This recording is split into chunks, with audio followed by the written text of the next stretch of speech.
Introduction by Lisa Gibbons, of Entertainment Tonight TM6THR6IARK, and Ellen Scordato. Digitized by the Internet Archive, in 2012 http://archive.org/details/3stooges.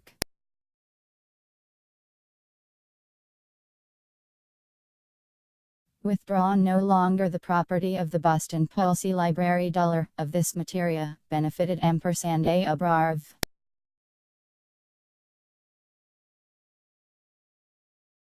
Digitized by the Internet Archive, in 2012 http://archive.org/details/3stooges.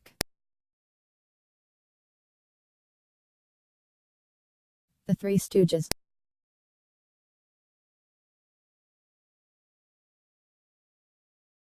FHRE Stooges line of * Mark and Ellen Scordato, Chelsea House Publishers, New York * Philadelphia.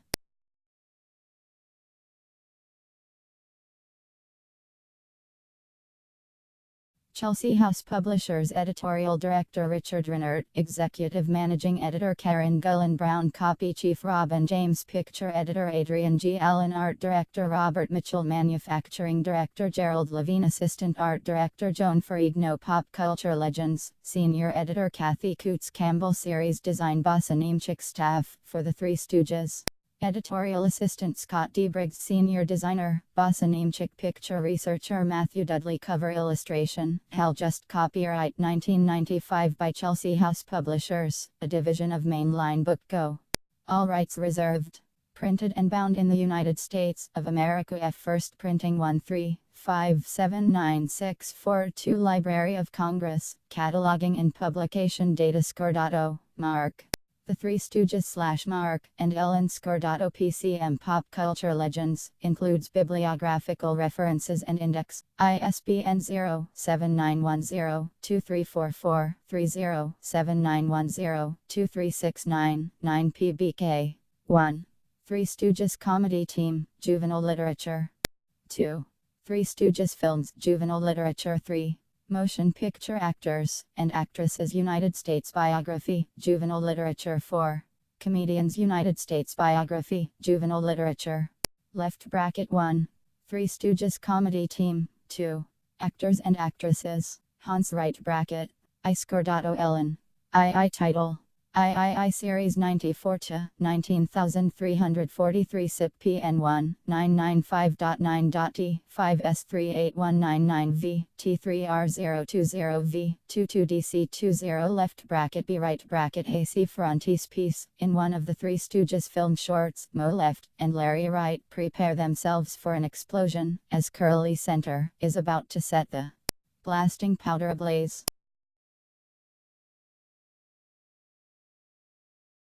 A Reflection of Ourselves. Lisa Gibbons, 7 *IA Stooge, by any other name 11 *31 A Stooge, grows in Brooklyn 17 *1 Loco Boys Make Good, 29 *4 Movie Maniacs, 47 *5 Gents in a Jam 63 *6 A Merry Mix Up 75 F oils well, that ends well 83 8 all, the world's a stooge 93, further reading 105 appendix 106, chronology 108 index 110.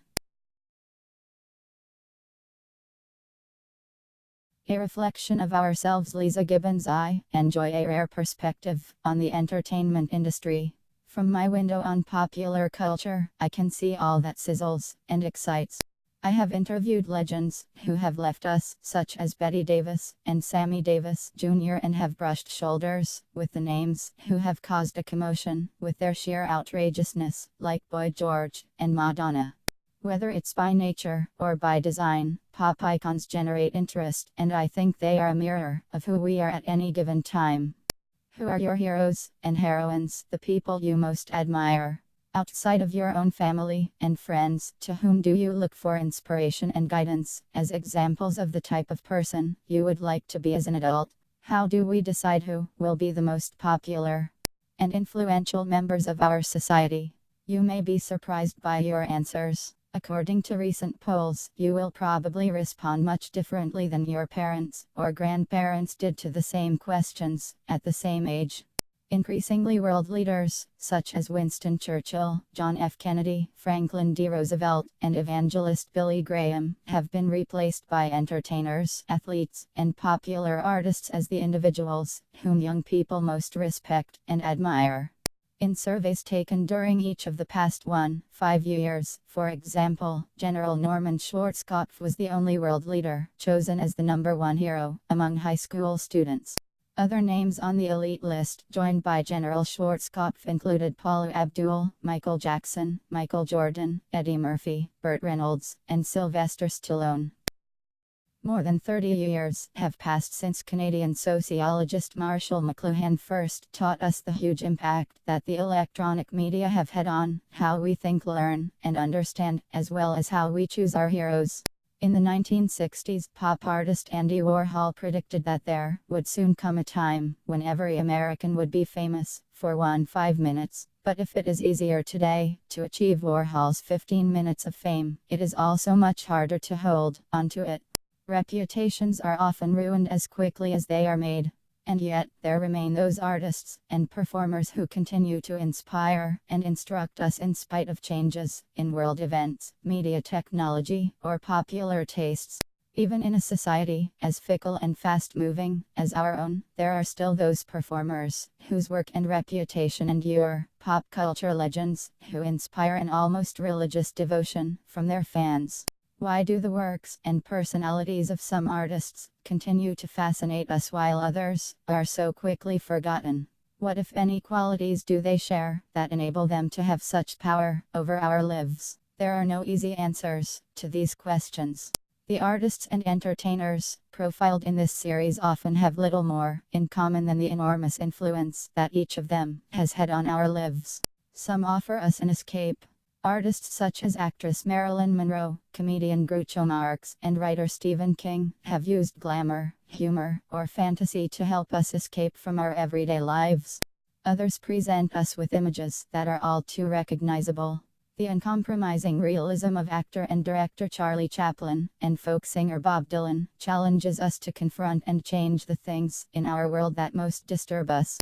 Some offer us friendly, reassuring experiences. The work of animator Walt Disney and late-night talk show host Johnny Carson, for example, provides us with a sense of security and continuity in a changing world.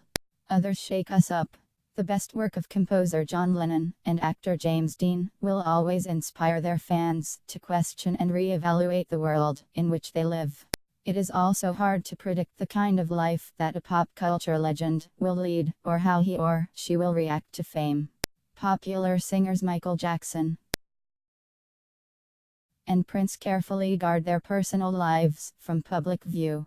Other performers, such as popular singer Madonna, enjoy putting their private lives before the public eye. What these artists and entertainers do share, however, is the rare ability to capture and hold the public's imagination in a world dominated by mass media and disposable celebrity. In spite of their differences, each of them has somehow managed to achieve legendary status in a popular culture that values novelty and change. The books in this series examine the lives and careers of these and other pop culture legends, and the society that places such great value on their work.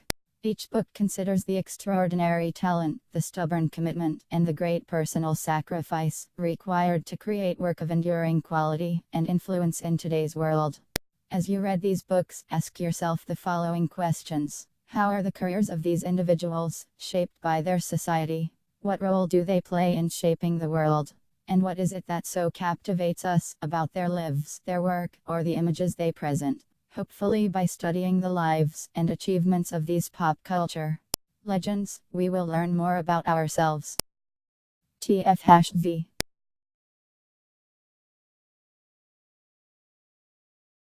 A Stooges, by any other name, the beginning of the Three Stooges, as a comedy team is as wild and bizarre as any one of the more than 200 films that they made, films that have touched, or at least poked, the lives of millions.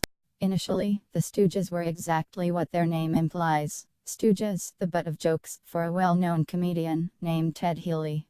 Early in the 1930s, they decided to break with Healy, a momentous decision on their part, considering that they had worked with him for years on stage and in short movies at the Metro-Goldwyn-Mayer MGM studio in Hollywood. The Stooges Moe Howard, Larry Fine, and Curly Howard made the break because they felt ready to go out on their own. But they were anxious. They had always been the second banana and had never starred in their own major show or movie. Ted Healy had connections, fame, and respect, but he also had many personal problems, and the Stooges did all they could with him until it was time to break away. It was 1934, and the United States was still deep within the Great Depression. People were hungry, and jobs were scarce, but Hollywood was Moe Howard, Larry Fine, and Curly Howard slyly look around a column in a scene from one of their two reel films. In more than 200 film shorts and over 40 years of comedy, the Three Stooges made their surreal slapstick forever appealing to fans. In Plain Nuts, comedian Ted Healy standing tries to eavesdrop on the Stooges as they whisper in a huddle. Healy had top billing in all of his ventures with the Stooges, commanding a high salary out of which he paid the trio a small portion. Thriving. No matter how desperate people were, they never hesitated to throw down a nickel to watch their favorite movie heroes every Saturday afternoon. Poverty was on every corner, but up on the movie screen, there was a funny, exciting romantic world filled with beautiful people and outrageous comedians going on thrilling adventures all over the globe. There were so many weighty problems in the real world. Moe, Larry, and Curly wanted to make people laugh and perhaps help them forget their worries for a while. After signing the papers, separating them from Ted Healy, the Stooges left the MGM studio lot. Moe departed from one date, Larry from another. They were to meet with Curly later that day at Moe's apartment to discuss just what they were going to do. The future held a lot of promise for them, but they knew it would not be easy to achieve their dream. Before he reached his car, Moe was stopped by a Hollywood agent named Walter Kane. Kane knew about the split from Healy, and he told Moe that he wanted to take him right then and there to Columbia Pictures and try to obtain a movie contract for the Stooges. Moe could not believe it. It had been only a few minutes since they had severed their ties from Healy, and now Moe was about to meet one of the most prominent men in Hollywood. Harry Cohn, the head of Columbia Pictures. Cohn had a reputation as a vicious negotiator and a ruthless man. Among the nicknames hung on him were Harry, the Horror, White Fang, and King Cohn. He had tried to make it himself on the vaudeville circuit back in the early 1910s, but he had failed. Instead, he rose from a job as a personal secretary at Universal Studios to creator along with his brother Jack of his own major motion picture studio, Columbia Pictures. He offered Moe a one-picture contract for the Stooges on the spot. It was for a short film, known as a two-reeler, for which the Three Stooges would be paid $1,500. If Columbia liked the picture, it would have 60 days to sign the Stooges to a long-term deal. Moe was ecstatic. This was their chance. He was hardly able to wait till Healy and his Stooges appear in a scene from P/N/A/L/D. In 1934, Curly Howard, Moe Howard, and Larry Fine decided that the time was right to break away from Healy and try to make it on their own. Larry, Curly, and Moe sneak up on Harry Cohn, the head of Columbia Pictures. The Three Stooges signed with Columbia when they left Healy and would eventually make about 190 films with the studio. The Three Stooges convey the news to Larry and Curly. But as it turned out, Moe was not the only one with news to tell. After Larry left MGM, he was approached by a Hollywood agent named Joe Rivkin, who took him to Universal Studios in order to get the Stooges a contract.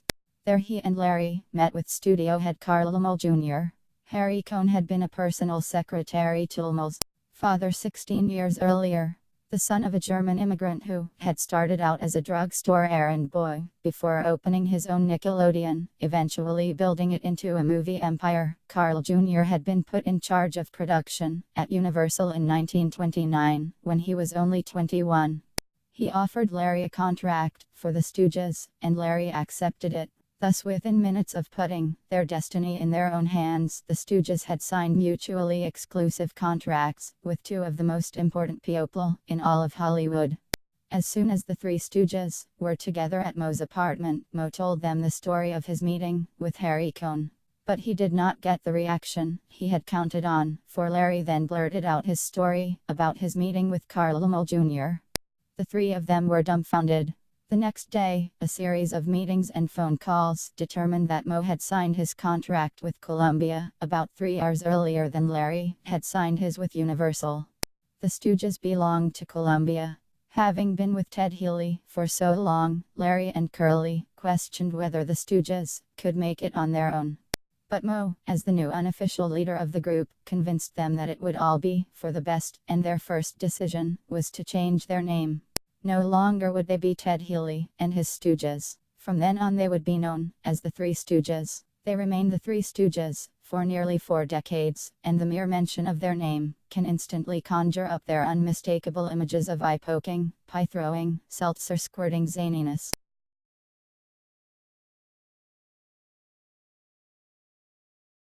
\A Stooge 2 * Crows in Brooklyn. The story of the Three Stooges begins with the account of the lives of the Horwitz brothers of Brooklyn, New York, at the dawn of the 20th century. The roots of the brothers' family were in Eastern Europe, and their parents arrived in the United States with the Great Flood of immigrants during the late 19th century. Solomon Gorovitz was born on November 4, 1872, in Kovno, Lithuania, which was at that time part of the Russian Empire. Jenny Gorovitz, his distant cousin, was born on April 4, 1869, in Vilna, Lithuania. Solomon left Kovno to attend school in Vilna. He studied at the rabbinical seminary there, and lived with his cousins. Just before Solomon was to graduate from rabbinical school, gangs of Russian soldiers roamed through Lithuania to force young men to join the Russian army, which turned out to be years of hard service for many. The family realized that Solomon was in danger of being conscripted. The Gorovitzes were Jews, and they knew that Jews who were forced to join the army endured not only terrible conditions, but also dressed in childlike footed pajamas. The Three Stooges stick out their tongues in a scene from one of their two reelers. Moses Moe Horwitz was 6 years older than his youngest brother, Jerome Curly, and recollected in his memoirs that he and his brothers caused endless trouble in school when they were children. Forced conversions to Christianity. Solomon had to flee Lithuania. Nearly every would-be emigrant had heard stories of the riches and religious tolerance that could be found in the United States, so the family decided to send Solomon to America. Thinking they would make a good match, the family quickly arranged a marriage between Solomon and his cousin Jenny, a common practice at the time. The couple wed, and then they hastily set out for America. The journey, first through Europe on foot and then across the Atlantic Ocean on a crowded steamer, was harsh, but the newlyweds landed safely in New York City in 1890. Like many other refugees, the Gorovitzes' surname was misunderstood by immigration authorities, and they wound up with the name Horwitz instead. It did not seem to make much difference to them, for they had more important matters to attend to. Solomon and Jenny settled in with Jenny's brother Julius, who lived in Brooklyn after immigrating to the United States earlier, and they started a family. Their first son, Irving, was born in 1891. Their second son, Benjamin, followed in 1893. Samuel Shemp Horwitz was born on March 17, 1895. Moses Moe Horwitz on June 19, 1897. And Jerome Curly Lester Horwitz, the baby, was born on October 22, 1903. Shemp Moe and Curly took the last name Howard as their stage name. In the 1910s, Solomon tried hard to make money to support his burgeoning family, but he had no aptitude for busyness. The energetic Jenny invested the little money he earned. She bought and sold real estate, all the while sewing, cooking, cleaning, and taking care of her brood of rambunctious boys. She became so successful that she was able to move the young family into their own house in Bath Beach, Brooklyn, a seaside resort area where many members of the theatrical profession spent their vacations. In the 1970s, Moe wrote of his childhood memories in his autobiography, Moe Howard and the Three Stooges. He recalled how he and his brothers caused endless trouble in school and chaos almost everywhere else. He remembered Shemp as an impossible crybaby, a stocking and pants destroyer, a general creator of disturbances. Shemp, who got his name because of the way his mother called him with her accent, was not the only troublemaker. Mo had problems of his own.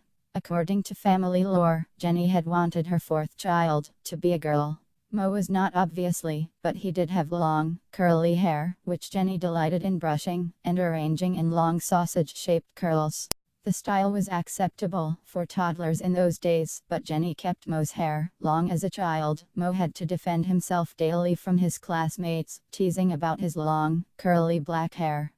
Unable to bear the brunt of the jeers any longer, Mo took scissors and clipped the curls off. The resulting cut became his trademark. During Mo Shemp and Curly's youth, Coney Island, a resort area of Brooklyn, New York, located along the Atlantic Ocean, was popular for its boardwalk, hotels, and amusement parks. The Horwitz brothers passed a lot of time on the beaches of Brooklyn, entertaining their friends well beyond the toddler stage. Even his brothers taunted him about it. By the time Mo went to kindergarten at the age of 6, he was forced to fight daily to defend himself from the jeers of his classmates. For 5 long years, Mo endured incessant teasing about Liz hair. Supposedly despondent after a particularly brutal episode, he went over to a friend's house, where he made a fateful decision. Mo picked up a pair of scissors, shut his eyes, and cut off the curls, working carefully around his head. After he finished and looked in the mirror, his friends screamed with laughter. His hair looked like a black bowl, turned upside down on his head. Mo's trademark haircut was born. By the time Mo reached his teens, he was deeply interested in show business, to his mother's dismay. Solomon was devoutly religious, and very active at the local synagogue, which was alright with Jenny, but she wanted her boys to be successful businessmen or professional men such as doctors and lawyers. Instead of applying themselves in school, Mo and Shemp were the beach bums of their day. They spent hours on the shore in Brooklyn, entertaining their friends with humorous pranks, singing and playing the ukulele, a small Hawaiian-style guitar, and finagling dates with girls. Shemp seems to have been the funnyman, Mo the straight man. Often their brother Jerome, known as Babe, tagged along. Babe was an attractive little boy and, as the youngest, was rather spoiled by Jenny, and his older brother Mo. Babe was an adamant dog lover, even as an adult, and often picked up strays to care for them. He was always beautifully dressed, in the latest styles. He idolized his older brothers, and admired their ability to attract attention, with their impromptu performances and gags. But being very shy around strangers, he rarely took part in the fun, and only watched. Mo and Shemp yearned to one day perform in front of a real, paying audience. However, show business, at the beginning of the 20th century, was tremendously different from what it is today. Before television and radio, popular entertainment was almost all live. In the 1910s, there was no such thing as Hollywood, a broadcasting network, or cable television. Instead, people flocked to theaters, vaudeville houses, and an exciting new entertainment called the moving pictures. Theatergoers had a wide range of entertainment to choose from. They could see serious dramas, witty sketches, lavish musicals, and Shakespearean plays. Popular plays also included melodramas, sentimental tales of good and evil, silly comedies full of outlandish plot twists, and racy musicals featuring scantily clad female dancers. These entertainments filled people's need for diversion, just as contemporary television movies and situation comedies do today. However, there was one type of stage entertainment that was popular in the late 19th and early 20th centuries that has no true parallel today: vaudeville. Vaudeville was a very special kind of theater. A vaudeville performance could be composed of short comedic skits, dramatic recitations, musical performances, blackface skits featuring white performers in black makeup ridiculing blacks, funny songs, contortionist acts, magic demonstrations, trained animal acts, jugglers, and more. It was hugely popular and dominated the business. Movies then were only black and white, all silent, and very short. Most were made in New York. They were new and interesting, but at the time, no one knew if they would last and grow the way vaudeville had. Mo seemed very nearly obsessed with show business. He often skipped school so he could spend his time in the theaters. At the age of 12, he discovered that one of the many small movie companies in New York, Vitagraph, had its studios only a half-hour subway ride from the Horwitz home. Mo hung out at Vitagraph, ran errands for the actors for free, and was eventually cast in short FDMS, even appearing with baseball great Honus Wagner. He loved it. A film still from Amateur Night in London 1930 depicts the Rego twins, a popular vaudeville act. Vaudeville dominated show business when Mo was a teenager, and he became consumed by the idea of performing on stage in a comedy act.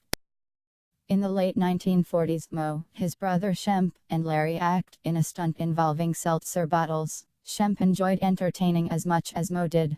However, as a teenager, he was less convinced than his brother that he could make a living at vaudeville, and decided to attend a trade school. Instead, in the summer of 1909, while singing with friends on the beach, Mo met a young man named Lee Nash. They became fast friends, although their backgrounds were very different. Lee came from a wealthy Scotch-Irish family who lived on the fashionable Upper West Side of Manhattan and summered at the Brooklyn shore. Mo recalled that he and Lee, along with some other friends, engaged in a number of stunts, some more harebrained than others. In the summer of 1912, they joined a diving show called Annette Kellerman's Diving Girls. They stuffed newspapers in the top of their long, one-piece bathing suits and performed alongside Kellerman's girls. Somewhat uncomfortably because the sodden newspapers slipped down to their waist after each dive and required swift, discreet adjustment. They quit the show after one of the girls broke her neck in a mistimed dive. Shemp liked the idea of being in front of an audience as much as Mo did, but seemed less sure of show business as a career. He did not finish high school and instead attended a trade school, then worked at a number of odd jobs, including as a plumber, newsboy, and bowling pin setter. He and Mo sometimes performed at amateur nights and local dance halls, and eventually Shemp seriously began to consider earning a living from his ability to make people laugh. In 1914, he began to work on the rudiments of a blackface act to be performed with Mo as ever. Their youngest brother, Babe, was their biggest fan. Nothing could keep Mo away from the theater. Every week he pored over Billboard, then the show business newspaper, as he recalled in his memoirs. In 1914, he thought he saw his chance and answered an advertisement for a young man, average height, to play juvenile parts needed by a company of actors who performed during the summers on a showboat, the Sunflower, on the Mississippi River. The ad requested a photograph be mailed as an application. Mo was only 5 feet 4 inches tall. Undeterred, he removed a picture of a handsome, taller neighbor from the wall and sent it off. In reply came train tickets and the promise of a job. Shemp was appalled, certain his brother would wind up in jail. Mo went anyway, and of course, the company manager was aghast when he compared Mo to the picture he had received. Yet he seems to have been a kindly man, and he let Mo do odd jobs for the actors. When he offered Mo a few bit parts, Mo excelled in them. The showboat company performed the old plays he had seen over and over again in Brooklyn, and he knew the parts inside out. He spent 2 summers there, gaining valuable experience and earning a good salary. Probably during the winter of 1915-16. There is some doubt about the exact time. Mo and Shemp signed on with a theatrical agent and finally appeared on the vaudeville stage. They were to perform a blackface number under the name Howard and Howard at the Mystic Theater on 53rd Street and 3rd Avenue in the Marquee at Brooklyn's Bushwick Theater. Includes the names of Howard and Howard, circa 1914. Shemp and Mo Howard worked up a blackface act and signed with a theatrical agent who booked their routine in the New York City area. Manhattan. Appearing last and after 4 acts, they had about 12 minutes to do their routine. But theirs was not an auspicious beginning. As they stepped in front of the footlights for the first time, they began their routine. The first jokes were met with dead silence. So were the rest of their jokes. Mo and Shemp bowed out as the audience headed for the exits. They realized sadly that the manager had hired them to clear out the theater so that more paying customers could come in and fill the seats.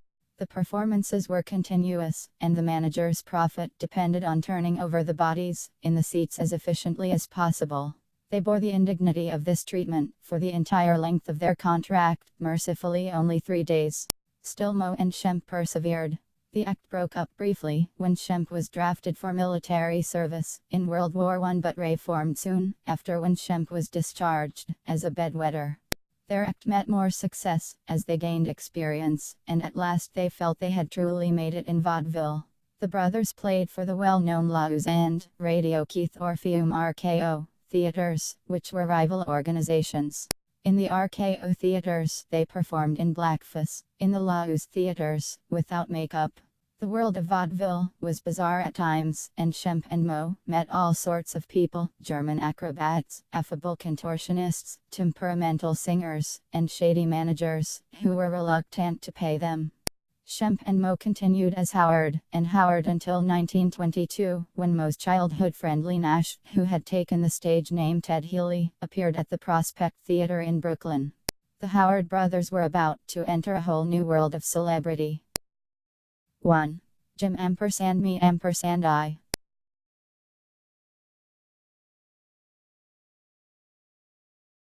I9 Loco Boys make good bumping into Ted Healy at the Prospect Theater turned out to be a great stroke of luck for the stage-crazed Mo. The participants' recollections vary. Some recall that Mo and Cheifet went to the theater to see Healy's act. Others remember that they were there to perform their own act. One story holds that Healy's acrobats had walked out, leaving time to fill, and Healy called Cheifet and Mo up from the audience. Their ad-libs were impressively hilarious. Mo and Cheifet joined Healy's act in 1922 and were a big hit. Healy was already a popular vaudevillian. Known for his fine voice and trademark battered hat, his comedy was broad. Today it might be considered brutal. Mo would accidentally pull down Healy's pants and the crowd would roar its approval. Or Cheifet would offer a bite of his pear to Healy, who would decline the offer and eventually smash the pear into Cheifet's twisting face. Healy discovered that he worked much better off of Stooges, and explained years later that a stooge always comes in handy when you feel like throwing something at somebody. Whenever I'm in doubt or feel mixed up, I always hit the nearest stooge. Makes me feel better. Nothing like it. Louis Feinberg, or Larry Fine, grew up in Philadelphia, Pennsylvania. Like the Horwitz brothers, Larry loved comedy as a teenager and entered amateur night competitions. Hollywood's tired of yes men. That's why the stooge is coming into his own. A stooge is a guess man. You can never know what he's going to do next. Healy was soon making $3,500 a week, a huge sum of money in those days. Out of this amount he gave Mo and Cheifet $100 apiece. The problem of low pay would plague the Stooges until they were finally on their own.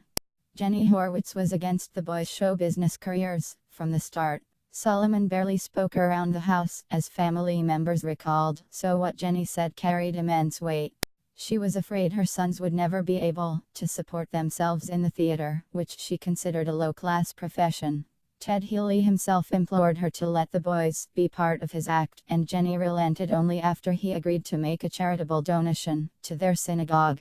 For the next 3 years the act plugged away under a variety of names, most of which began Ted Healy, and Healy loved to drink, and despite prohibition, which made the manufacture and sale of alcohol illegal from 1920 to 1933, he managed to spend many a night out all night, traveling from speakeasy to speakeasy, as the places that sold illegal alcohol were called. During this time, Cheifet appeared alone with Healy in a few popular J. Schubert musicals. In 1925, both Mo and Cheifet decided to marry their girlfriends. First, Mo married Helen Schonberger, whom he had met in Brooklyn. A few months later, Cheifet married Gertrude Babe Frank.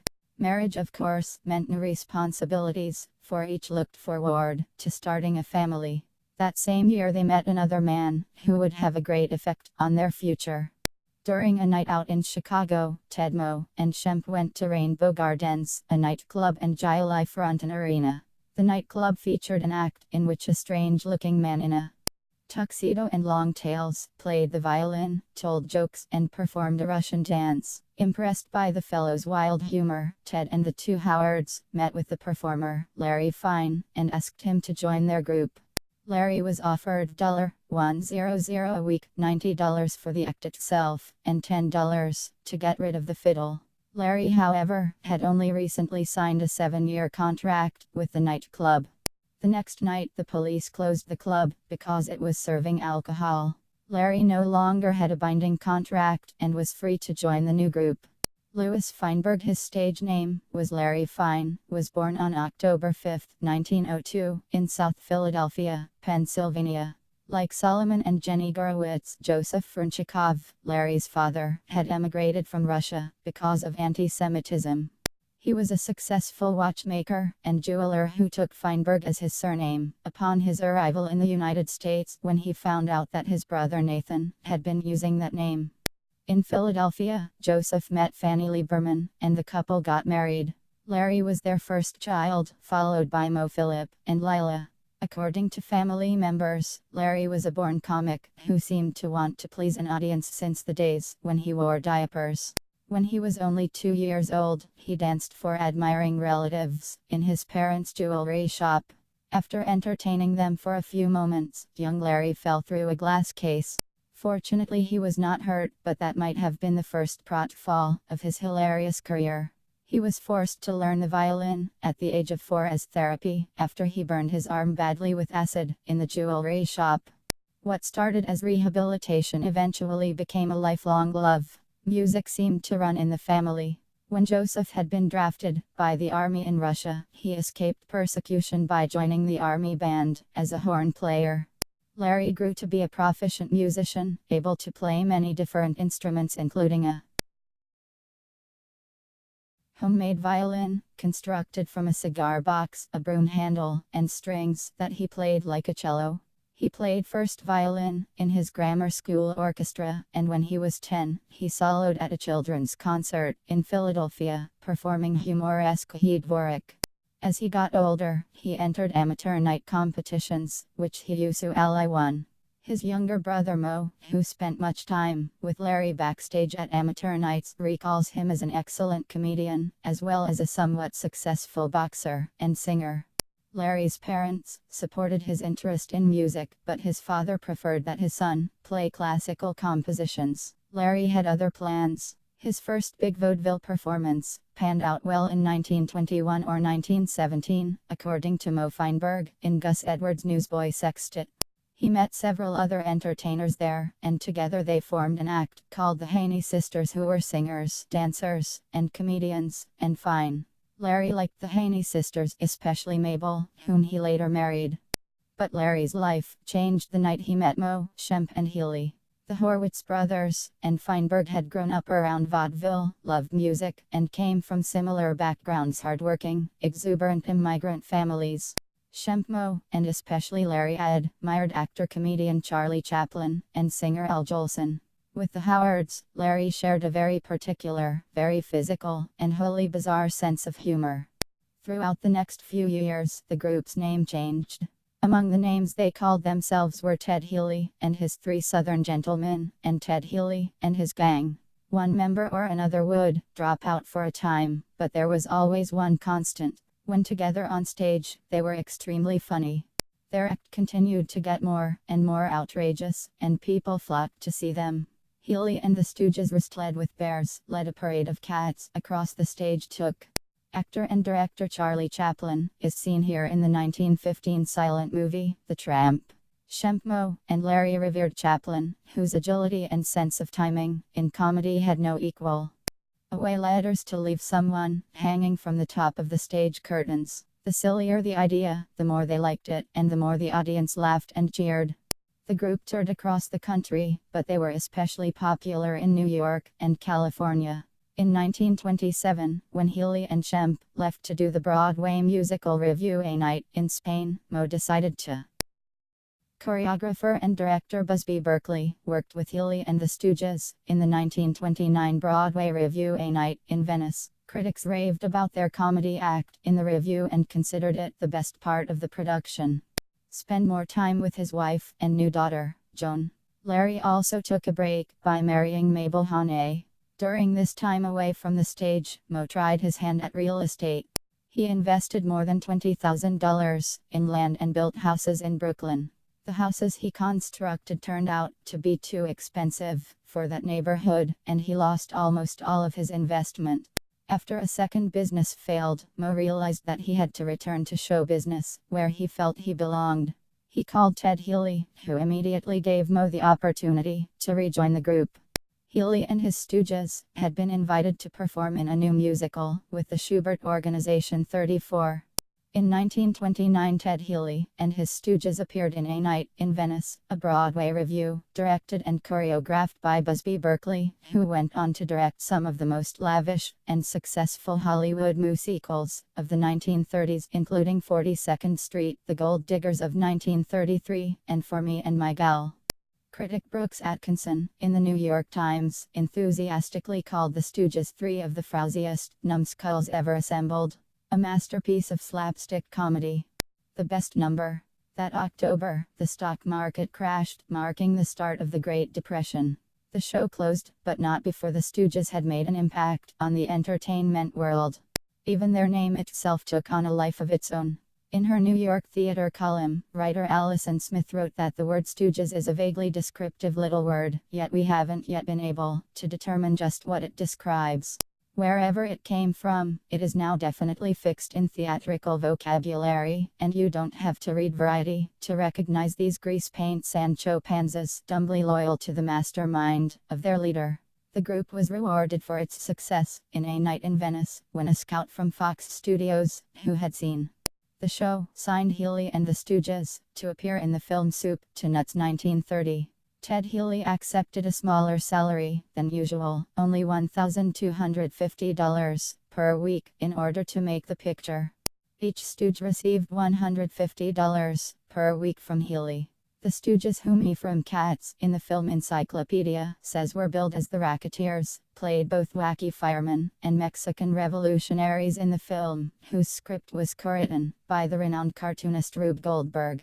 The Stooges' work in the film persuaded Fox to offer the three sidekicks their own 7-year contract. When Healy found out about the deal, he was furious, and he implored Fox not to break up his act. He knew how much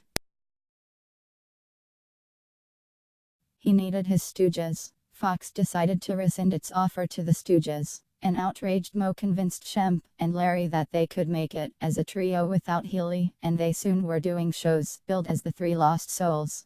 Healy, meanwhile, tried to make it with three new Stooges, but his show was a disaster. His nights of drinking turned Healy into an alcoholic, and his career suffered.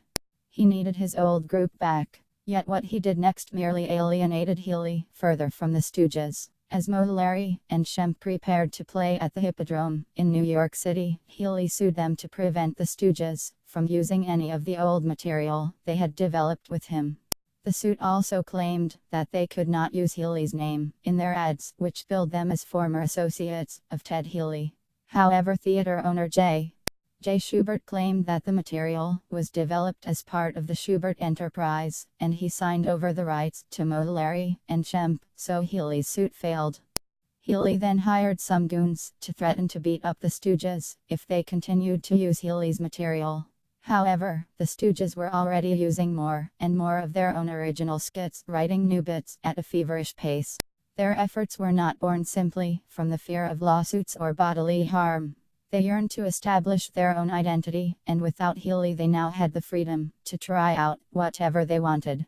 Unfortunately, vaudeville routines were not scripted, and none of the Stooges were ever filmed, so the development of their material can be evaluated only by reading the reviews. Luckily, as part of Healy's lawsuit, an observer was sent to watch the Stooges act and write it down. The routine described is one in which the Stooges are called on stage by a master of ceremonies, or MC. Part of the skit ran as follows. Left bracket Mo. Hello Shemp. Where are you going? Left bracket Shemp, right bracket. I'm going fishing. Left bracket Mo, right bracket. Have you got worms? Left bracket Shemp, right bracket. Yeah, I got 'em, but I'm going anyway. Left bracket Mo, right bracket, pulls left bracket Shemp, right bracket S nose. Left bracket Shemp, right bracket slaps left bracket Mo, right bracket. Left bracket Mo, right bracket pokes left bracket Larry, right bracket S eyes. General hubbub and ad-lib. Even bomb threats from an increasingly unstable Healy did not make the Stooges give up on their dream. Still Mo, Larry, and Shemp could not hold what was happening to Ted Healy against him.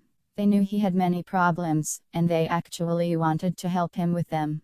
On at least one occasion, they tried to sober Healy up after a bad drunken episode so that he would show up for a performance on time, even though the Stooges were not a part of the act.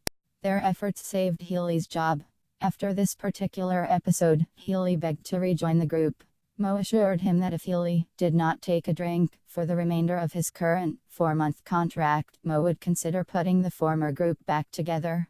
Mo realized the chance he was taking in returning to Healy. The three lost souls were gaining an excellent reputation on the theater circuit, working with a new straight man, Jack Walsh.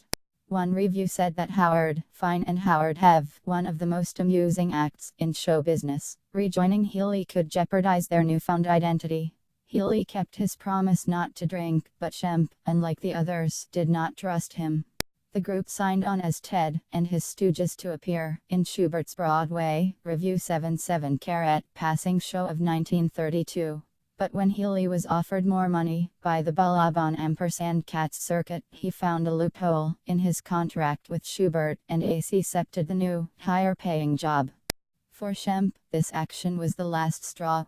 He refused to leave the Schubert show, and he refused to work with Healy ever again. After telling Mo about his decision, Cheifet left the group and shortly thereafter went to Hollywood, where he signed on to star as the fight trainer Nobby Walsh in a series of popular two-reel boxing comedies known as the Joe Palooka movies. He went on to appear in a number of other films without Mo and Larry, including the 1934 film The Knife of the Party, in which he attempted Stooge-like humor with new partners, complete with face slaps and eye pokes. The bits were not nearly as successful as the originals. Mo and Larry had not wanted Cheifet to leave their act. They had even restructured their salaries so that Cheifet would receive slightly more money than they did. But Cheifet simply had had too much of Ted Healy. Cheifet's was a decision that would not only alter the lives and careers of the Stooges, but would also change the future of film comedy itself. Mo immediately thought of replacing Cheifet with their youngest brother, Jerome. Known as Babe, he was a shy, handsome young man with a waxed mustache and thick, wavy brown hair.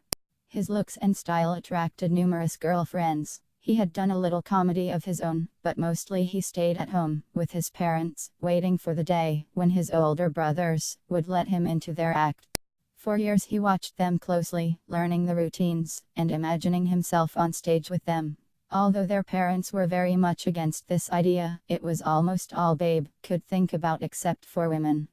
So when Cheifet, in 1932, told Babe of his decision to leave the group, which meant that Mo and Larry would need a third Stooge, Babe immediately called Mo.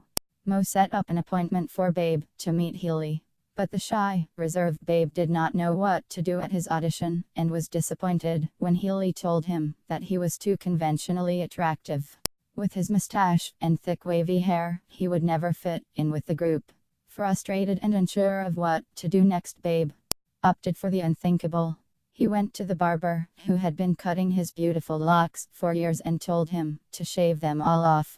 The amazed barber made Babe repeat this request several times before he went ahead and made Babe as bald as a cue ball. He left the mustache, which Babe himself cut off later. Babe quickly returned to Healy, a cap pulled firmly over his head. When he removed the cap and revealed his bald pate to Healy and the others, he was immediately welcomed into the group. Mo, Larry, and Curly, Ted Healy write, and Larry, Mo, and Curly appear in Big Idea, a film short from the early 1930s. Cheifet Howard left the act in 1932 after Mo and Larry decided to rejoin Healy, whom Cheifet believed could not be trusted. Curly, the youngest Howard, became the third Stooge. He needed a nickname, not only because of his new look, but because Cheifet's wife was also known as Babe, were now a team. But Ted Healy was still in charge of the act. What happened next belongs in a slapstick film of its own. In 1933, Healy and his Stooges were in the midst of an important series of shows at the Club New Yorker, in the Christie Hotel, in Hollywood, California. Curly had blended into the group very successfully, and every night his skill in farce just got better and better. At first, his performance consisted of running across the stage, carrying a pail of water. After approximately a month of performances, he expanded his repertoire to include dialogue and slapstick, being on the receiving end of Moe and Larry's slaps and pokes. Although offstage he was still very difficult to talk to because of his shyness, on stage he was a comedic force. The Stooges' appearances at the Club New Yorker were quite popular.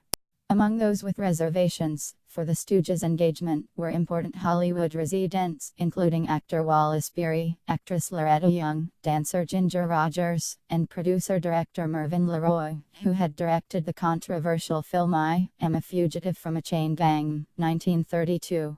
After finishing one particularly excellent show, the Stooges were welcomed by thunderous applause that seemed to shake the theater. The group was ecstatic about its overwhelming success in Hollywood until they realized what was really happening. A minor earthquake had struck Los Angeles. After all the excitement and fear had dissipated, a scout from MGM, one of Hollywood's most important movie studios, who had been a member of the audience, signed the group to a one-year deal. Ted Healy signed the contract on June 3, 1933. He agreed to pay Moe, Larry, and Curly out of his share, and to pay for all wardrobe expenses, which of course were minimal. Once again he took the lion's share of the money. The Stooges acceded to the deal because they were happy to be making movies. Their first film was the 20-minute short Nursery Rhymes, released on July 6, 1933. As an experiment, MGM shot the film in the two-color process, which uses only black, white, red, and green to create an effect that resembles true color. The Stooges played children in the film, waiting to hear bedtime stories. Their second film, released on August 26 of the same year, was Beer and Pretzels. In 1990, film critic Leonard Maltin called this film their best during the MGM years. The group played a comedy act called Healy ampersand Healy Ducky Entertainers, and the film both starts and ends with them being thrown out of the stage door of a nightclub. MGM also used the group in feature films. In 1933, they appeared in Meet the Baron, with comedy stars Jimmy Durante, Zazu Pitts, and others. The Times-Mirror wrote that Ted Healy and his Stooges nearly steal the picture. A month later, Dancing Lady was released, and this time the group co-starred with Joan Crawford, Clark Gable, and Frank Attone. The executive producer of the film, David O. Selznick, later went on to produce such films as Gone with the Wind and The Third Man. But Healy still was getting top billing. In The Big Idea 1934, Healy's name actually appears above the title. Ted Healy in The Big Idea with his Three Stooges, Howard, Fine and Howard. Their last feature film, as a group for MGM, was in 1934, in Hollywood Party, in which they appeared not only with the great comedy team Laurel and Hardy but also with Mickey Mouse. In the 1933 MGM film Dancing Lady, Curly, Moe, and Larry play a musical number for Joan Crawford and Ted Healy. In addition to shorts, MGM employed the Stooges in feature films, although, according to one critic, the studio never knew quite what to do with the team. During this time the Stooges also had cameo parts in other MGM films. In 1934, Curly, billed as Jerry Howard, appeared in Roast Beef and Movies. Moe and Curly played hapless clowns in Broadway to Hollywood and con men, selling hair tonic in Jailbirds of Paradise. To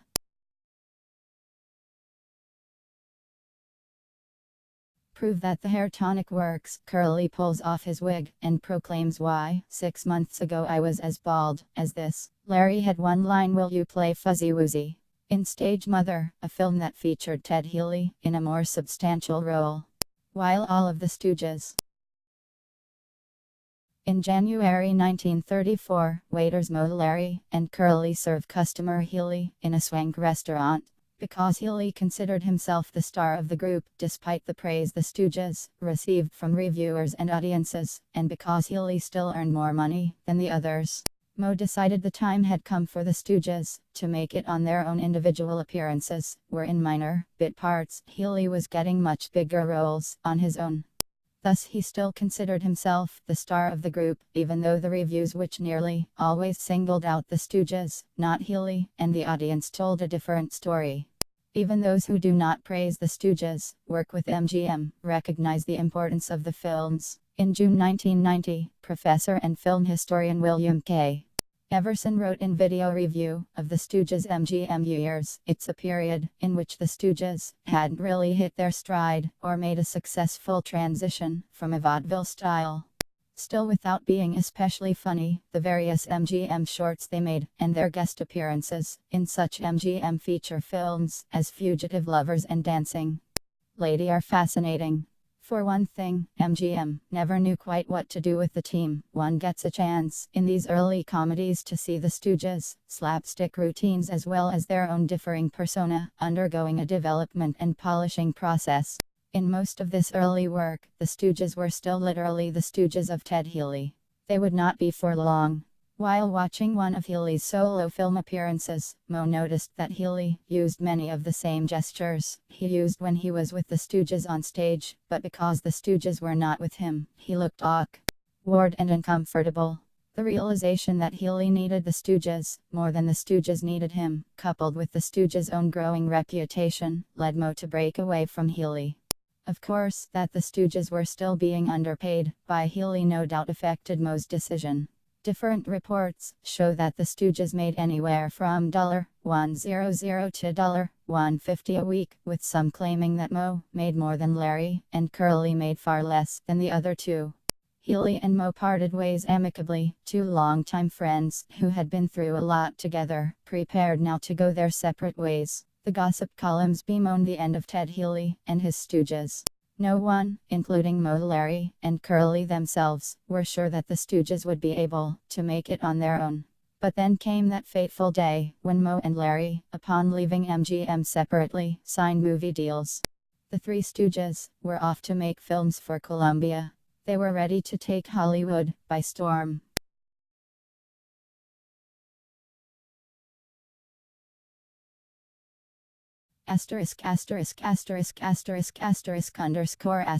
For movie maniacs, the time had come for Moe, Larry and Curly to make their first two-reeler for Columbia.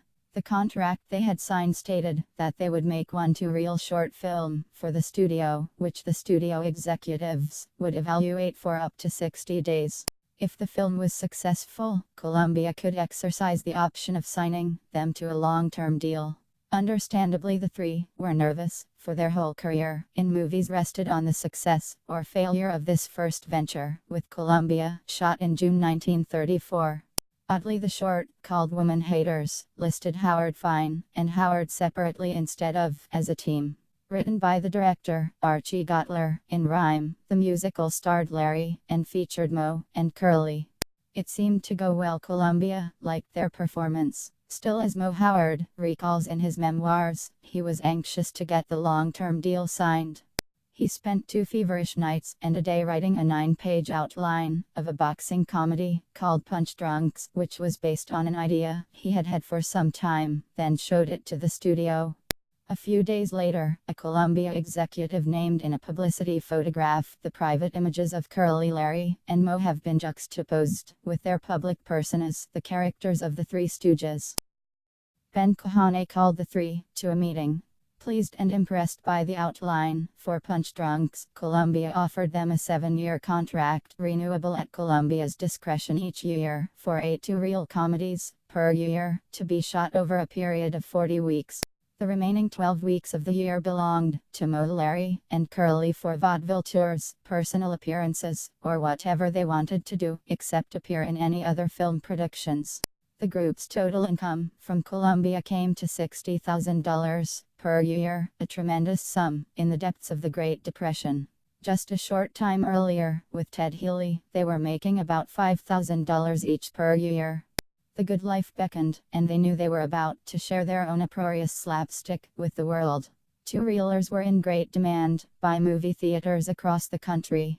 Film historians estimate that by the end of the 1930s, 2/3 of all Americans went to the movies every single week. There they were entertained not only by full-length feature films, but also by two-reel comedy shorts, newsreels, and cartoons shown before each feature. Prior to television, newsreels were the only source for exciting moving pictures of the rest of the world, and cartoons and two-reelers filled the need for light entertainment today provided by situation comedies and Saturday morning animated shows.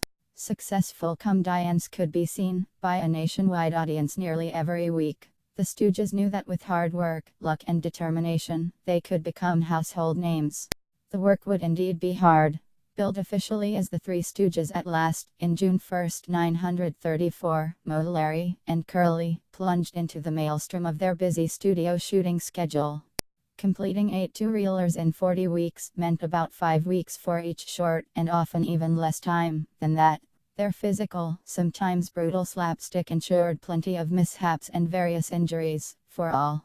The Stooges did their own stunts, and their days in vaudeville served them well, for there they had learned how to do eye pokes and head bops relatively safely. The key to the eye pokes was that Moe poked extremely quickly, just below the eyebrows. The violence of the head bops was due to similar sleight of hand and clever sound effects. Still, they all later recalled more than a few injuries. In Punch Drunk's 1934, the plot that Moe wrote called for Curly to burst into a punching fury whenever Larry played Pop Goes the Weasel on his violin. Moe portrayed Curly's boxing manager. For some of the fight scenes, a professional boxer sparred in the ring with Curly, who wound up with a real bloody nose and lip. The climactic scene occurs when Larry's violin breaks during a bout, and he must madly search for something to inspire the now peaceful Curly. He finds and steals in this Columbia film. Managers Moe and Larry twist wrestler Curly's ears as he holds an opponent in a neck grip during a match. Columbia offered the Stooges a 7-year contract and a total of $60,000 per year for their slapstick. In Three Little Pigskins 1934, the Three Stooges actually played football with the Loyola University football team. 6 actors ended up in the hospital when they broke bones filming one scene. The Three Stooges * truck with a loudspeaker over which is played Pop Goes the Weasel. The actor who somersaults from the back of the truck actually broke his arm when he rolled off the truck. The Stooges' next short was a parody of Men in White, a 1934 hospital drama starring Clark Gable, who went on to play Rhett Butler in Gone with the Wind. In the Stooges version, called Men in Black 1934, the Stooges played 3 zany interns. It featured an entirely ad-libbed scene, in which the 3 addressed their surgical instruments with hilariously crazy made-up terms. The film was their only one ever to be nominated for an Academy Award for Best Short. Three Little Pigskins 1934, a football movie, full load. A young Lucille Ball, who achieved stardom in the 1950s in the Love Lucy television series, appeared as Daisy Sims, the girlfriend of a gangster. In later years, Ball claimed, "The only thing I ever learned from left bracket the Stooges' right bracket was how to duck." Others in the production evidently did not learn how to duck quite as well as Ball. Moe recalled that after one scene featuring actors and actual Loyola University football players, 6 actors wound up in the hospital with broken bones. The following year, the Stooges made 7 shorts. Among them was Pop Goes the Weasel, notable in that it is the first time they were teamed with director Del Lord, who went on to direct many of their most successful shorts. Also, the 2 girls playing hopscotch in one of the scenes are none other than Joan Howard, Moe's daughter, and Phyllis Fine, Larry's daughter, the only time they appeared in any of their father's films. In late 1935 and early 1936, the Stooges began their long-time association with Jules White, whose first film as producer for the group was Movie Maniacs 1936. White, who was head of the Columbia Short Subjects Department, continued to direct and produce shorts for the Stooges for the next 23 years. Throughout the next decade, Moe, Larry and Curly kept up a busy filming schedule. Their former partner, Ted Healy, was not so lucky. His career ended sadly, as he was killed in a nightclub brawl in 1937. By the end of 1939, Columbia had released 43 two-reel Three Stooges shorts. The boys also appeared in 2 feature films, in bit parts as musicians, in The Captain Hates the Sea in 1934, and as firemen in Start Cheering in 1938. In both films, the Stooges crossed paths with Hollywood legends. The Captain Hates the Sea starred John Gilbert in his last film role. He had been the romantic idol of the silent screen, adored by millions just a few years earlier. Start Cheering featured the popular entertainer Jimmy Durante. The Three Stooges comedies also starred a number of talented supporting players. One favorite theme for the Rowright appeared in Start Cheering with entertainer Jimmy Dashner's Durante in 1938. Larry Moe and Curly played firemen in the Columbia feature film shorts involved casting the Stooges as lowly workers, who somehow are called upon to impersonate members of high society or to mingle with them. Some of their most beloved mayhem occurs in these comedies, which include Pardon My Scotch and Hoi Polloi 1935, Ants in the Pantry, and Slippery Silks 1936, and Termites of 1938. In many, an actress named Simona Boniface plays a high-class guest or society matron on the receiving end of pies and cream puffs hurled by the Stooges. A distinguished hard-working actress, she came from a well-known theatrical family from the Northeast. William Bletcher, who appeared in Punch Drunks and Pardon My Scotch, had a long career as a vaudevillian, and later as a voice-over artist in commercials and Disney animated shorts. His last role was a guest appearance on the television show Charlie's Angels in 1978. The Stooges kept busy making shorts and working with the wide assortment of lesser-known actors who formed the backbone of Hollywood in those days. Disorder in the Court, an all-time favorite of many fans, was released in 1936. Today the film is regularly shown on the American Movie Classics AMC cable television station, which features classic films from the glory days of Hollywood, the 1930s, 1940s, and 1950s. Thus it is possible to catch Larry accidentally pulling off a court officer's toupee with his violin bow and screaming that it is a tarantula, Curly pounding Moe's foot trying to kill it, and Moe ultimately shooting it in between films by such directors as Alfred Hitchcock, Frank Capra, and John Huston. Disorder in the Court features a number of classic Stooges routines, including a wonderful swearing-in scene with Curly and a court officer. In the bit, Curly wears a bowler hat and holds a cane. The court officer tells Curly to place his right hand in the air and put his left hand on the Bible. He starts to do so, but the judge tells him to take off his hat. Curly removes his hat, but with neither hand now free, his other hand is holding the cane. He has to put his hat back on his head so he can put his left hand on the Bible as he switches his cane from his left hand to his right, which he then raises into the air. The judge yells at him to take off his hat, forcing Curly to put the cane back in his left hand and his hat in his right. With both the court officer and the judge yelling at him, a frustrated Curly raises his right hand with the cane in it, the bowler resting on the hook of the cane. After continuing back and forth, Curly finally places the hat on the court officer's head, hooks the cane onto the officer's arm, and tells him to raise his right hand. Even to Ali, Curly is sworn in and told to take the stand. At that point, Curly feels he has no choice but to ask the frustrated judge where he wants it. Disorder in the Court, in a way, sums up Curly's and the Stooges' appeal. The repetitious dialogue is typical of their routines. Witty wordplay did not have a large role in their comedy, although silly puns form the title of many of their shorts. For example, Three Little So and Sue's 1939, No Census, No Feeling 1940, and Cactus Makes Perfect 1942. Their talents lay not in repartee, but in physical comedy, their facial expressions, their body motions, and their gestures, all of which are used to maximum visual effect. Describing Curly's consternation during the swearing-in scene cannot make one laugh, but seeing his rotund face squinched up in confusion can. During the late 1930s and early 1940s, the Stooges developed and refined physical gags that they would continue to use in film for years to come. Each Stooge had a repertoire of characteristic gestures. Moe was a bully, squashing hapless Curly's head in a vice. Crazy Larry contributed absurd suggestions, which were greeted by Moe's "Cry you knuckleheads." Some of Curly's most famous antics included continually flapping his hands over his face in frustration, answering silly questions with certainly, and doing the wild Curly dance, in which he would twist, twirl, go backward, roll on the floor, and smooth his bald head. Larry's was usually a befuddled expression beneath his insanely frizzled hair, which was often pulled out by Moe as he slammed together Larry and Curly's heads. Still, the Stooges had lives off-screen, and their own dynamics as a group and as individuals matured. Moe emerged as the leader of the group on screen and off. After Larry's attempt to sign with Universal in 1934, he never concerned himself with the Stooges' financial or legal matters. Their business affairs were ably handled by Moe. Devoted to his wife, Helen, and his children, Joan and Paul, Moe happily ignored the glittering lifestyle of Hollywood and concentrated on securing the group's financial success and making his family happy.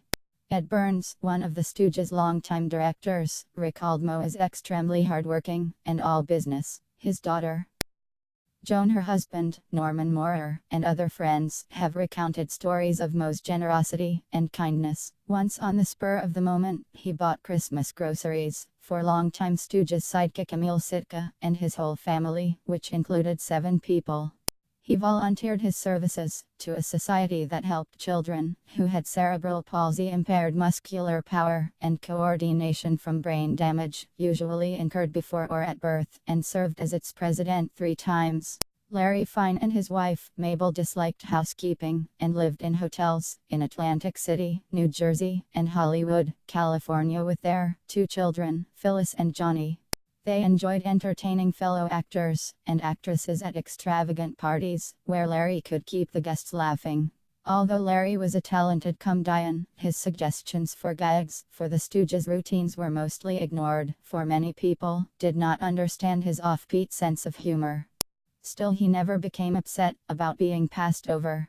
Emil Sitka described Larry as a happy-go-lucky guy that was always eager for the scene to finish so he could go off to the races. He and Mabel were favorite guests and hosts in the Hollywood community.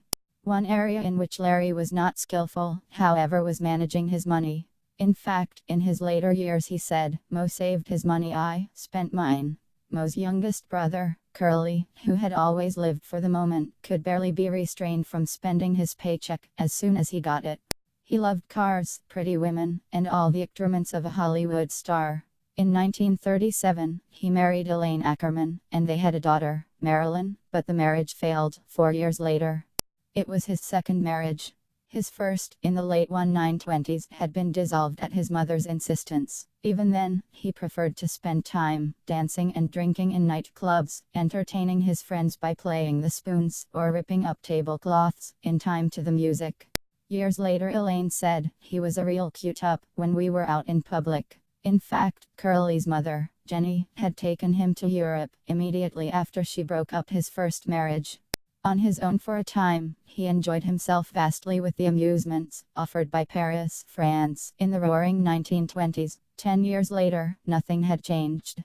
Throughout the 1930s and early 1940s, Curly's lifestyle remained wild off-screen, though he is remembered by many as shy, good-hearted, and sometimes almost morose. Actress Julie Gibson, who had to kiss Curly in 3 Smart Saps 1942, said of him, "He was so painfully shy that he really did not know how to communicate with you." So the minute they said cut, poor Curly just disappeared into the woodwork. He suffered terribly in self-esteem as a result of his shaven head. Paradoxically, his bald pate made him a success on screen and miserable when away from the cameras. Despite their differing lifestyles, the trio worked well together.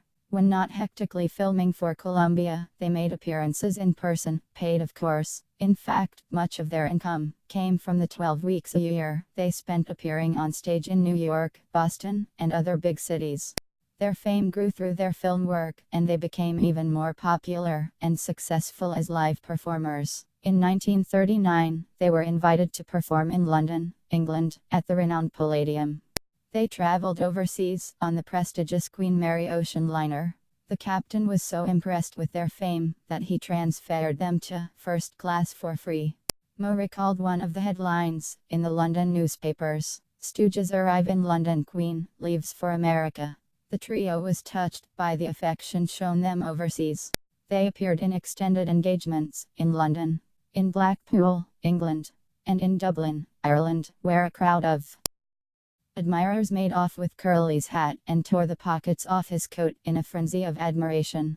In Dublin, the impresario presenting them told the boys that he had to change their name on the marquee to the Three Hooges, because in the Irish slang of that time, to stooge meant to have sexual intercourse. They made a great splash in Dublin and proceeded on to Glasgow, Scotland. They returned to the United States in the middle of 1939, once again on the Queen Mary. Mo remembered it was the last time the great liner crossed the Atlantic Ocean during peacetime. World War II was about to begin. The Three Stooges had to return to America, not because of the war, but because they were booked to appear on Broadway, in New York, in the George White Scandals of 1939. The show, which was not scandalous at all, featured a number of comedy sketches, tap dancers, and singers. It was hugely successful, and during its run a fabulous sign, displaying the Stooges' eye-poking routine, in sparkling moving lights adorned Broadway. The trio returned to California just before the end of the show's run to resume their film work for Columbia. Despite the light content of the Stooges shorts, one short from 1940 stands apart from the others. "You Nasty Spy" has been singled out in the Three Stooges Journal by Don B. Moran of the University of Dayton, in Ohio, as the first American comedy release to ridicule German dictator Adolf Hitler. Shot in just 7 days, the film preceded Charlie Chaplin's The Great Dictator, in which the little tramp gets mistaken for Adolf Hitler, with hilarious and very serious results, by 9 months. Mo plays Mo Hailstone, and references to Hitler throughout the film are unmistakable. All of the Stooges families had fled anti-Semitic persecution in Europe, and in a small way, their work in this film helped bring the Nazi threat to the forefront of moviegoers' attention. At the time, the public seemed averse to any reference to political events overseas. Just prior to World War II, the last subject Americans wanted to think about was foreign affairs. A popular political movement, known as isolationism, held that U.S. interests were best served by avoiding involvement in other countries' affairs, and concentrating on America's own problems. In spite of the public's fear of becoming involved in foreign nations' conflicts, the Stooges short was successful, making money for Columbia. Throughout the early 1940s, the Three Stooges continued making Columbia shorts, including A Plumbing We Will Go 1940, All the World's a Stooge 1941, Loco Boys, Make Good 1942, and numerous others. Many fans feel these are some of their greatest short FDMs. Throughout, Curly was a mainspring of humor. When He Could Nasty Spy was released to theaters on January 19, 1940, 9 months before Charlie Chaplin's movie, The Great Dictator. Mo Howard was the first film actor to deride the German dictator, Adolf Hitler, at a time when most Americans supported an isolationist view regarding the war in Europe. Jerome Curly Howard nuks the camera in this Columbia movie still. On screen, Curly was a gifted comedian. Off-screen, he had severe marital and health problems. Jay not remember his lines, he would throw in a perfectly timed nyuk or woo woo woo. On screen he was a comedy genius. Off-screen, his life was not nearly as funny. Mo had bought a lovely home in Toluca Lake, California, where he gardened, cooked for his and his wife's friends, and relaxed with his adored children. Curly was divorced from Elaine Ackerman in 1941 and invited various family members to share his home. Despite having his caring relatives around him, Curly became very depressed and lived like a recluse. During the early 1940s, Mo became worried about Curly and his lonely lifestyle. By 1945, Curly's health had become so bad from drinking too much, overeating, and keeping terrible hours that he began missing cues, unable to perform to the best of his ability. Mo introduced a pretty young woman, Marion Buxbaum, to his youngest brother, sure that a happy home life like his own could settle Curly down. After a whirlwind courtship, Marion and Curly were married on October 17, 1945. Unfortunately, the pair proved a poor match. They were separated in January 1, 1946, and Marion criticized Curly in the popular press. A Los Angeles Times article on June 6, 1946, aired some of their dirty laundry in public, with both sides making nasty allegations about the other. The article claimed that Marion had agreed to marry Curly only after he had given her $250 for clothes, a $3,750 mink coat, and an $850 wristwatch. It was obviously a very ugly, very public divorce. After the divorce decree, Curly's health began to deteriorate even more rapidly. It is believed that through 1945 and 1946, Curly suffered a series of minor strokes without telling anyone about them. It is possible that he did not recognize some of them, himself brushing them off as hangovers from his excessive drinking. However, his performances in the Stooges films were suffering as a result of his ill health. He was no longer able to do many of the wonderful bits, such as spinning like a top on the floor, for which he was famous. He even had more trouble than ever remembering his lines. While filming Half-Wit's Holiday in 1946, Curly suffered a debilitating stroke on the set. Upon seeing his youngest brother slumped helplessly in director Jules White's chair, Moe broke down in tears. The team had made 97 shorts for Columbia, but it looked as if the days of Howard, Fine, and Howard were now over. Curly went to the motion picture country home and hospital now known as the Motion Picture & Television Country House & Hospital in Calabasas, California to recoup. But he would appear only once more with his brother Moe and friend Larry in a cameo in Hold That Lion. The rest of his life was spent with his fourth wife, Valerie, whom he married in 1947, and their daughter, Jane. He was happily retired, although he suffered a number of other small strokes and was not in good health. Moe had been upset after Curly's major stroke. Larry had donated some of his salary to help pay for Curly's medical expenses. Despite their profound sorrow over Curly's retirement, Moe was determined that the Three Stooges would carry on. But who could be the third Stooge? The answer was not very far away at all. Once again, Moe and Larry turned to the Howard family for their solution. RT*5P*JT1 greater than 1R IP*P JJHHHHKJ1 *.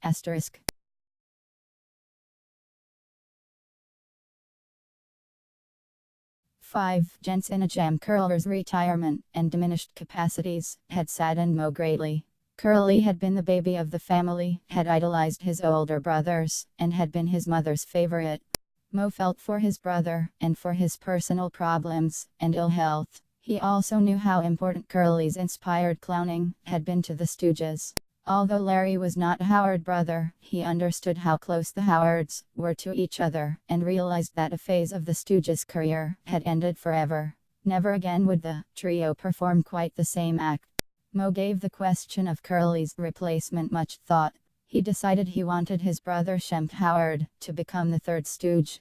Larry suggested that each of the Stooges contribute $50 a week to give to Curly, and the other two agreed. They were a team again. Initially, Columbia executives rejected Moe's suggestion because they thought Shemp looked too much like Moe, but they relented. Shemp once again was a Stooge. Shemp was walking into a very difficult situation. He had to take the place of one of the most beloved figures in movie comedy. There was little doubt in A Plumbing We Will Go, a 1940 short. Plumber Curly entraps himself in pipes while trying to fix a leak. Curly suffered a major stroke and died on January 18, 1952. Fireman Larry catches 40 winks as Fireman Moe scrutinizes a newspaper article in a scene from one of their films. After Curly suffered a debilitating stroke, Larry and Moe asked Moe's brother Shemp if he would rejoin the Stooges. That Shemp would fit in well with Moe and Larry. After all, he had been one of the original Stooges, with Ted Healy's act. But the public loved Curly, and it was impossible to know how the audiences would react to his replacement, even if it was Curly's own brother Shemp. As veteran Stooges director Edward Burns recalled, comparing left bracket Shemp right bracket to Curly is not fair. He could never be Curly, and never tried to be. The transition, as far as I was concerned, was all for the good. After leaving the Stooges, in 1932, Shemp had embarked on a successful career in Hollywood. He had worked and starred in a number of comedy short series, including the Joe Palooka series, the Andy Clyde series, and the Shemp Howard series. The Clyde and Howard series were written, directed, and produced by Jules White, Felix Adler, Edward Burns, Del Lord, and Elwood Ullman, who were all making Three Stooges shorts with Moe, Larry, and Curly at the time as well. Among the feature films Shemp had appeared in were The Bank Dick 1940, with W.C. Fields, Buck Privates 1940, in the Navy, and Hold That Ghost both released in 194-1, with Bud Abbott and Lou Costello. And Hit the Road also released in 1941, with the Dead End Kids later. Known as the Bowery Boys, Shemp and his wife Gertrude enjoyed their life and their home in North Hollywood. The guest lists at their many intimate parties included some of the great comedians of the time, including Phil Silvers, who gained fame on television as Sergeant Bilko in the 1950s program You'll Never Get Rich, later renamed The Phil Silvers Show, and Martha Raye, a singer and comedian known for her wide mouth and good lungs. Although the parties would stop when one contract expired, they would begin again when the next one was signed. Shemp's niece Dolly Sellin recalled that Shemp was really a quiet family man who had evening get-togethers where friends would drop in. He was quite devoted to his wife and son Mort right. Shemp's nephew Norman Morimo's son-in-law remembers Shemp as a delightful man. He was the funniest of the three brothers. He was a riot. Shemp gained a reputation not only for his funny, likable personal qualities, but also for his many phobias. He had a fear of water, driving and cars, airplanes, and dogs. His fear of dogs is ironic, considering his brother Curly's tremendous love of them. Whenever he had to play a scene with an animal or with water, he became nervous and frightened. When he appeared with Joe Besser in a scene from the 1949 Abbott and Costello film Africa Screams, the cast and crew mischievously teased Shemp because he was afraid to get on a raft in water that was only about 2 feet deep. Shemp's first role with the Three Stooges was in Fright Night, released on March 6, 1947.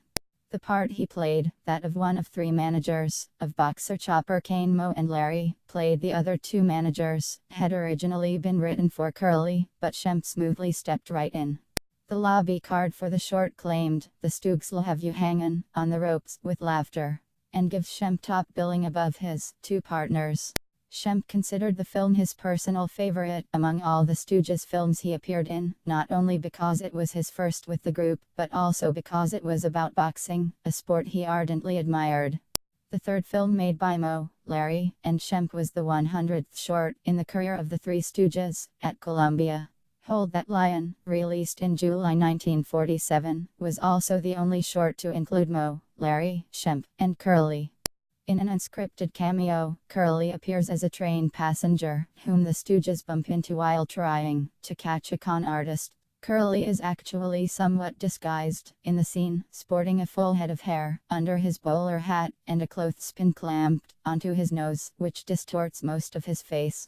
Sadly, it was Curly's last film appearance, for his strokes had disabled him so much that he could no longer work. Shemp's style was very different from Curly's. Whereas Curly had his woo-woo-woos and nyuk-nyuk-nyuks, Shemp had his high-pitched heep-heep-heeps. Curly spun around and around on the floor, did various hysterical dances, and hilarious walks, and made extremely funny and charming faces. Shemp had his head shoved through walls, got beaten up constantly by women, usually, and was interminably pushing his long, stringy hair out of his rough, chiseled, and decidedly unhandsome face. Emil Sitka, whose first appearance in a Stooges film was in Curly's last short, Half-Wits Holiday 1947, became one of the Stooges' most popular supporting actors throughout the Shemp years. He believed that Shemp was the funniest of them all. In describing a typical day on the set, Sitka said, "A lot of people think it might have been like a circus. It was more like an operating room. Believe it or not, the Stooges were real professionals." Jock Mahoney, a Stooges supporting actor and stuntman who later played Tarzan in features, said of making Stooges films, "It was like choreographing a dance. As crazy as their antics were while the camera was on off camera, they were very serious about their work, especially Moe, who would work with Shemp, prepares to throw cake at Larry, while Moe threatens to force-feed Larry with a fork." Although Shemp had been a stooge during the early days with Healy, he realized that Curly, one of the most popular characters in comedy, was a tough act to follow. But Abbott Wright and Lou Costello are seen here, in the 1942 movie comedy, Whodunit. After Shemp left the Stooges, in 1932, he acted in numerous comedy shorts and feature films, including 3 movies with the popular comedy team Abbott and Costello. the writer and director on both the script and the structure of the film. On January 18, 1952, Moe received the long-dreaded news that his beloved brother Curly had died. For a few years, at the end of the 1940s, Curly had lived peacefully in retirement, with his wife Valerie, daughter Janie, and dog Lady, but by 1950 he was confined to a wheelchair. By 1951, his worsening condition necessitated a move to the North Hollywood Hospital and Sanitarium, and he remained hospitalized for the rest of his life. He spent his last month at the Baldy View Sanitarium in San Gabriel, California, where he died at the age of 48, leaving behind his wife, 3-year-old Jane, and 11-year-old Marilyn, his daughter, with Elaine Ackerman. Moe and Cheifet were saddened, but realized that at last Curly's years of suffering had ended. From 1947 to 1952, Larry Moe and Cheifet made 44 films together. Among them were Bridless Groom 1947, Scraps of the Round Table 1948, Punchy Cowpunchers 1950, Scrambled Brains 1951, and Corny Casanovas 1952. After Gents in a Jam, which was released on July 4, 1952, another major upheaval occurred in the professional world of the Stooges. Producer Hugh McCollum and writer-director Ed Burns left Columbia to work with another popular comedy team, the Bowery Boys. Writer Elwood Ullman had left a few films earlier to go into television. Ullman did, however, receive writing credit in a number of later Stooges films because the films were remakes of or included stock footage from previous films that he had scripted. Thus, one of the Stooges' great behind-the-scenes teams broke up. Jules White took control as producer-director. Whereas Burns allowed improvisation, Cheifet was especially proficient at ad-libbing. White was more dictatorial. Emil Sitka said Burns was an entirely different director, left bracket with and right bracket entirely different approach. He allowed me to create the character. White preferred to stick more to the script and have the characters develop the way he wanted them to. The team of producer-director Jules White, director Del Lord, and writers Felix Adler and Jack White, Jules's brother, combined to make the next 29 Stooges shorts with Cheifet, Larry, and Moe. The regular crew of Columbia supporting actors appeared as well, including Sitka Boniface and Christine McIntyre. Among these films were Spooks and Pardon My Backfire, both released in 1953, two attempts at capturing the lunacy of the Stooges in three-dimensional 3D film, a fad at the time. Although many people have claimed that Pardon My Backfire was not filmed in 3D, it was shown in that format at the 7th Annual Three Stooges Convention in July 1993. Even though the 3D films were not particularly successful, the Stooges remained as popular as ever. Every year between 1950 and 1955, they received the Laurel Award, presented annually by film exhibitors, to the year's top money-making shorts. Times were changing, however, and comedians could make money in a whole new field: television. In the early 1950s, television began the home entertainment revolution. Fewer Americans went out to the weekly movie. Instead, families and friends gathered around their fascinating new television sets to watch their favorite weekly shows. During this period, the Stooges continued their relentless schedule of live performances and added television appearances as well. They first appeared on the new medium on October 19, 1948, on Milton Berle's Texaco Star Theater. Berle was perhaps the most famous entertainer on the small screen. America adopted him as Uncle Milty. He was also known as Mr. Television. Tuesday night in America was Uncle Milty night. In the early years of television, most programs were shown live, unlike contemporary times, when nearly every show is filmed or taped. Filming and taping allow actors and directors to do scenes over and over again until they are right. Live television allows no mistakes. A missed line or cue is glaringly obvious and is seen by millions of people. At first, the Stooges were uncomfortable with the fast-paced nature of live television. Although they had performed live on stage, their acting for television would be very different. Because of TV's shooting schedule, very little rehearsal time was available. The Stooges often resorted to doing older routines from their stage shows and films, routines they knew by heart. They did, however, take a stab at their own weekly show in October 1949, featuring mostly new routines. The pilot, or trial show, was filmed in front of a live audience. The show, called simply The Three Stooges, was produced by Phil Burrell, Milton's brother. The trio portrayed painters and paper hangers. As usual, they were working class characters. A sign shown at the beginning of the program identifies some of their other occupations: physicians, surgeons, optometrists, and downtown-etrists. The first episode, entitled Fools of the Trade, co-starred Stooges regulars Emil Sitka and Simona Boniface as Mr. and Mrs. Pennyfeather. It was the usual Stooges humor, filled with sight gags, including a file cabinet whose drawers open on Stooges' heads, a food fight, and an uproarious gag involving a pressure cooker salesman from Punxsutawney, Pennsylvania. At one point, the Three Stooges dance a routine with their director, Jules White, standing center in a scene from one of their shorts. White, head of Columbia's short subjects department, was known among the film crew as the Fourth Stooge, because he often raised his voice on the set while directing. Moe asks Larry, "How'd you ever get so stupid?" Larry answers, "I got a charge account." "What's your excuse?" One detail that is immediately evident in viewing the show is the lack of sound effects.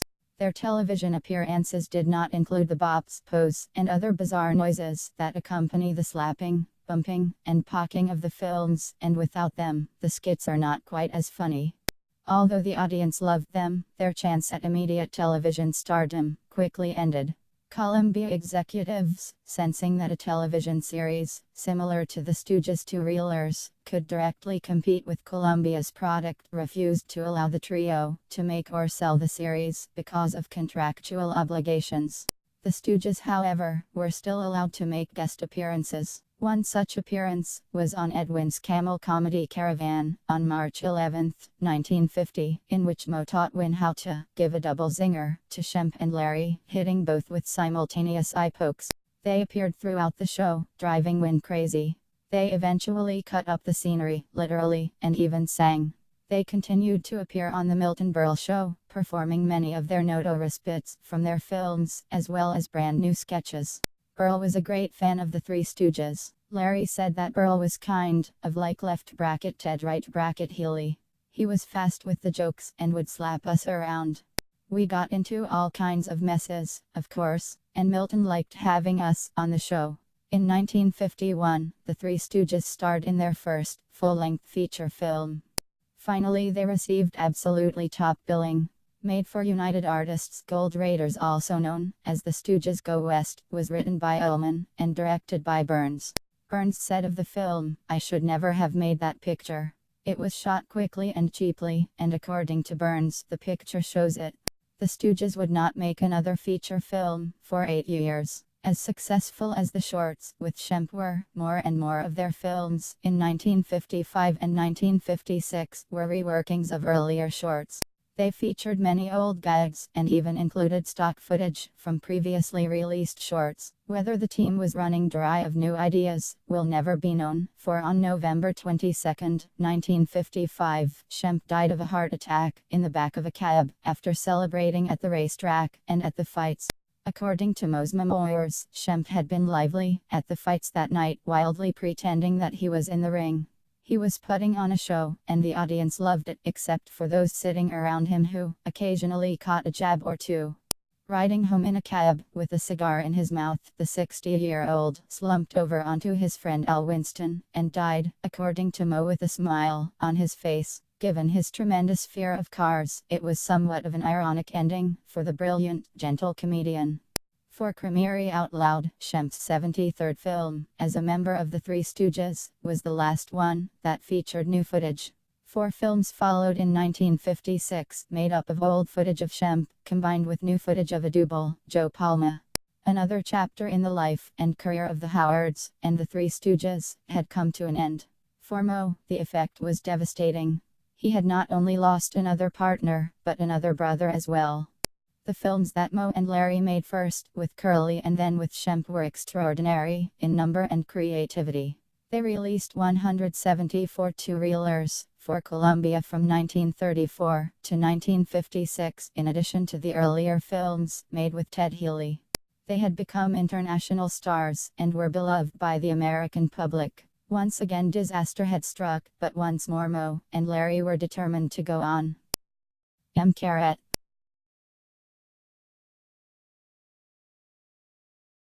Carat. A merry mix-up as Hemp's death was a crushing blow for Moe and Larry. Moe lost a second brother. Larry lost a close friend and a companion in mayhem. Hollywood gossips wrote that Moe considered breaking up the group, but Columbia held them to their contract, which demanded 2 more years of 2 reel shorts. Moe briefly considered the concept of the two Stooges, but in the end he suggested a replacement, a well-known Hollywood comedian and longtime acquaintance, Joe Besser. Joe's career and background had interesting parallels and intersections with those of Moe and Larry. He was born on August 12, 1907. Like the Howards, he was the son of hardworking Eastern European Jewish immigrants. His parents settled in St. Louis, Missouri, where young Joe paid more attention to the movies and to vaudeville shows than to school, just as Moe Curly and Shemp had in Brooklyn during their childhood. As soon as Joe finished 6th grade, he got started in show business, quickly finding his way to the vaudeville circuit. Joe Besser, Moe Howard, and Larry Fine appear in the Three Stooges Fun Zero-rama, which was released in 1959. Besser had a successful career in his own comedy series at Columbia Pictures, when he joined the Stooges in 1956 as the third Stooge. His and the Stooges' path first crossed in the J.J. Schubert Revue The Passing Show of 1932. In his autobiography Not Just a Stooge, Besser recalled that Ted Healy and his racketeers headlined the show, and that we became good friends. Having them around was a laugh a minute. Throughout the following years, Joe worked successfully in vaudeville and radio, developing his trademark lines Not So FAAA Saint, and You Crazy, You. These lines were copied by many other performers, and appear in the mouths of animated characters in Warner Bros. Cartoons of the 1940s such as Holiday, Steps Out, and even in more recent cartoons such as Bobby's World. He worked in a number of Columbia shorts, including Waiting in the Lurch 1949, Dizzy Yardbirds 1950, Caught on the Bounce 1952, and The Fire Chaser 1954, with Jules and Jack White, Felix Adler, Ed Burns, Elwood Ullman, Emil Sitka, and Joe Palma, all Stooges regulars. Between 1940 and 1955, Besser worked alongside many performers, who became the backbone of Hollywood and television. He appeared in 14 feature films, including The Desert Hawk 1950. In that film he worked closely with comedy great Jackie Gleason, later star of The Honeymooners. The two roly-poly comedians spent most of the time they were not filming playing practical jokes on each other.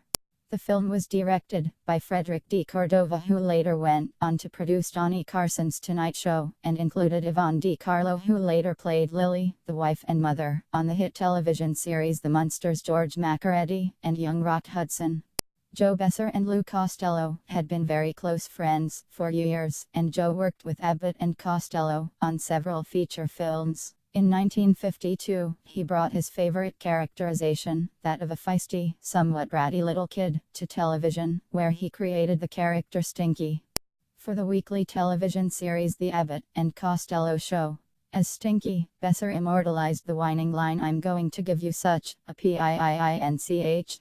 Joe had worked with Shemp in the feature Africa Screams, and even before that Joe and his wife, Ernie, socialized with Shemp and Gertrude a great deal, dining at each other's houses regularly.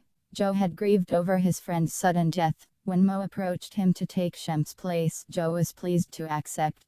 However, Besser signed a separate contract with Columbia on January 1, 1956, calling for him to make $3,500 a week, $1,000 more than Larry and Moe earned. His comedic credentials were impeccable, and he brought a fresh new approach to the group's work. His childish character talked back and stood up for himself, with hilarious results. Though he had worked in vaudeville, he had not specialized in physical, slapstick humor and was much less comfortable with it than the other two Stooges were. Jules White relied heavily on violent humor, even more than slapstick, and some observers feel his Stooges films with Besser do not work as well as those with Curly and Shemp. Joe refused to be on the receiving end of too many blows or slaps, in part because he did not feel it worked with his character. He recalled. Left bracket Mo and Larry right bracket realized that my character was unlike Curly's and Shemp's, and so they treated me like an individual. Don't worry, Joe, said Larry. If you don't want Mo to hit you, I'll take all the belts. In a 1983 interview with biographer David N. Bruskin, Jules White commented, in Joe Besser, you had the same character function as Curly. They'd both threaten Mo and then back off when he called their challenge. Shemp, on the other hand, was really a comedy villain. You could slap him with a cake, or a pie, or a bucket of mud, because he was such a meanie. When Bruskin asked, Joe Besser tries to prevent Mo from shutting a refrigerator door on Larry. Besser was the only stooge to defend himself against Mo's constant lambasting. White whether he had tried to develop a new image for the Three Stooges, White replied, I discovered one thing. No matter what you did with these people, no matter what kind of program you made up for them, they were, in the end, the Three Stooges, with Curly, with Shemp, or with Joe Besser. You could not make Joe Besser be Curly. It's a fact. You could try, but you didn't want him to be Curly. You wanted him to be Joe Besser and fit in with the Three Stooges. He had his own little book of tricks, and he was a very cute little character. The Three Stooges got along well. Joe remembered Larry fondly, referring to him as a social butterfly. Ernie and I visited Larry and his wife Mabel at their beautiful Griffith Park home several times, and Larry always kept us entertained. Larry was a doll. He did not socialize with Mo, though the two were friendly. Mo always kept away from the Hollywood social scene, whereas Larry and Joe were very much a part of it. Every year, the Three Stooges made their usual 8 shorts for Columbia. Throughout 1957 and 1958, Jules White produced and directed all 16. His brother Jack, or Felix Adler, wrote most.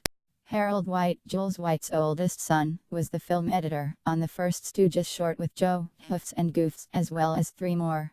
Emil Sitka continued his vital, supporting roles.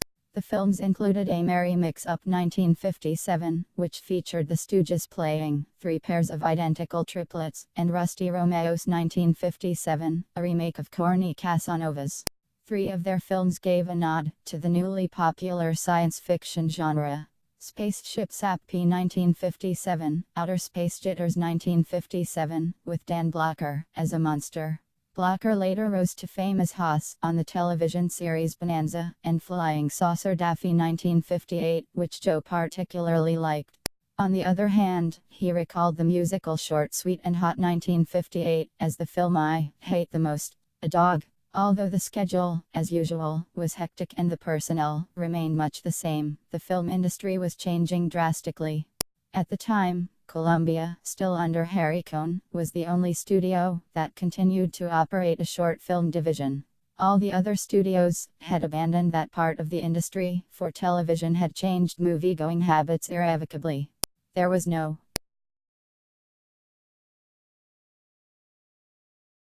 On December 8, 1984, Joe Besser holds his autobiography, A/Oi Just a Stooge, and points to himself while posing, with an enlarged photograph of the Three Stooges, taken when he was a member of the act. In his book, Besser recalled his 64 years as a star in vaudeville, on Broadway, in movies, on radio, and on television demand, for 2 real films to precede features, and come Diane's move to television. In fact, the Stooges comedies had been subtly changing their shooting schedules, which came to resemble those of television situation comedies. Most were shot in 1 to 4 days, and the finished product was about 5 minutes long, about 2 to 5 minutes shorter than previous shorts. The budgets were cut as well, and the directors increasingly made use of old footage intercut with new scenes. In some of the old footage, keen observers have spotted a portrait of Shemp on the wall, or identified his voice coming from offstage. On December 20, 1957, the Stooges finished their 197th short for Columbia. It proved to be their last. Cohn decided to close the short film division for good, marking the end of an era. Nevertheless, Cohn would never dream of wasting money. Columbia had released 8 of the 16 films, with Mo, Larry, and Joe in 1957, and would release 6 in 1958 and 2 more in 1959. Mo, Larry, and Joe's contract had ended. For Moe and Larry, it was the first time, in 24 years, their contract had not been renewed. Their association with Columbia was the longest such arrangement in show business history. Besser had spent 14 years at Columbia. All were saddened, but Joe was a bit relieved. In November 1957, Besser's beloved wife, Ernie, had had a heart attack, and he was glad to be able to take time off to help her recover at home.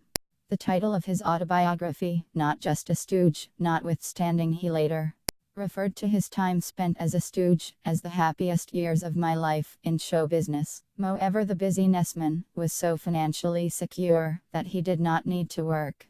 Larry, ever the genial, light-hearted party-doer and host, faced poverty and even bankruptcy. The Three Stooges could have come to an end then. When Moe suggested a personal appearance tour, mostly to help Larry get on his feet financially, Besser declined, citing his wife's health. When she recovered, he went on to continue a successful career in television and as a voice-over artist in Saturday morning cartoons. Larry may have needed the money, but perhaps Moe needed the work. His energy was unflagging, and comedy was his lifeblood. He started the search for another Stooge and another way to bring the Stooges' inimitable brand of humor to life again.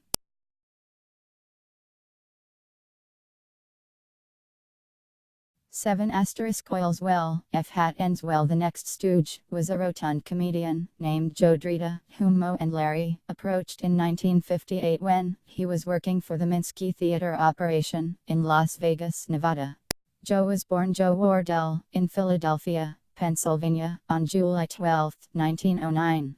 His background was different from the Stooges and Joe Besser's. He had come from a show business family and had been performing on stage with his mother and his sister in the Drita Sisters and Junior Act before he was 10 years old.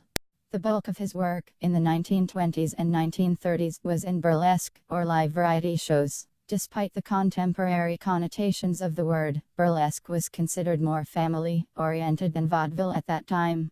He recalled that by 1921, my type of vaudeville was gone. I never worked too risque.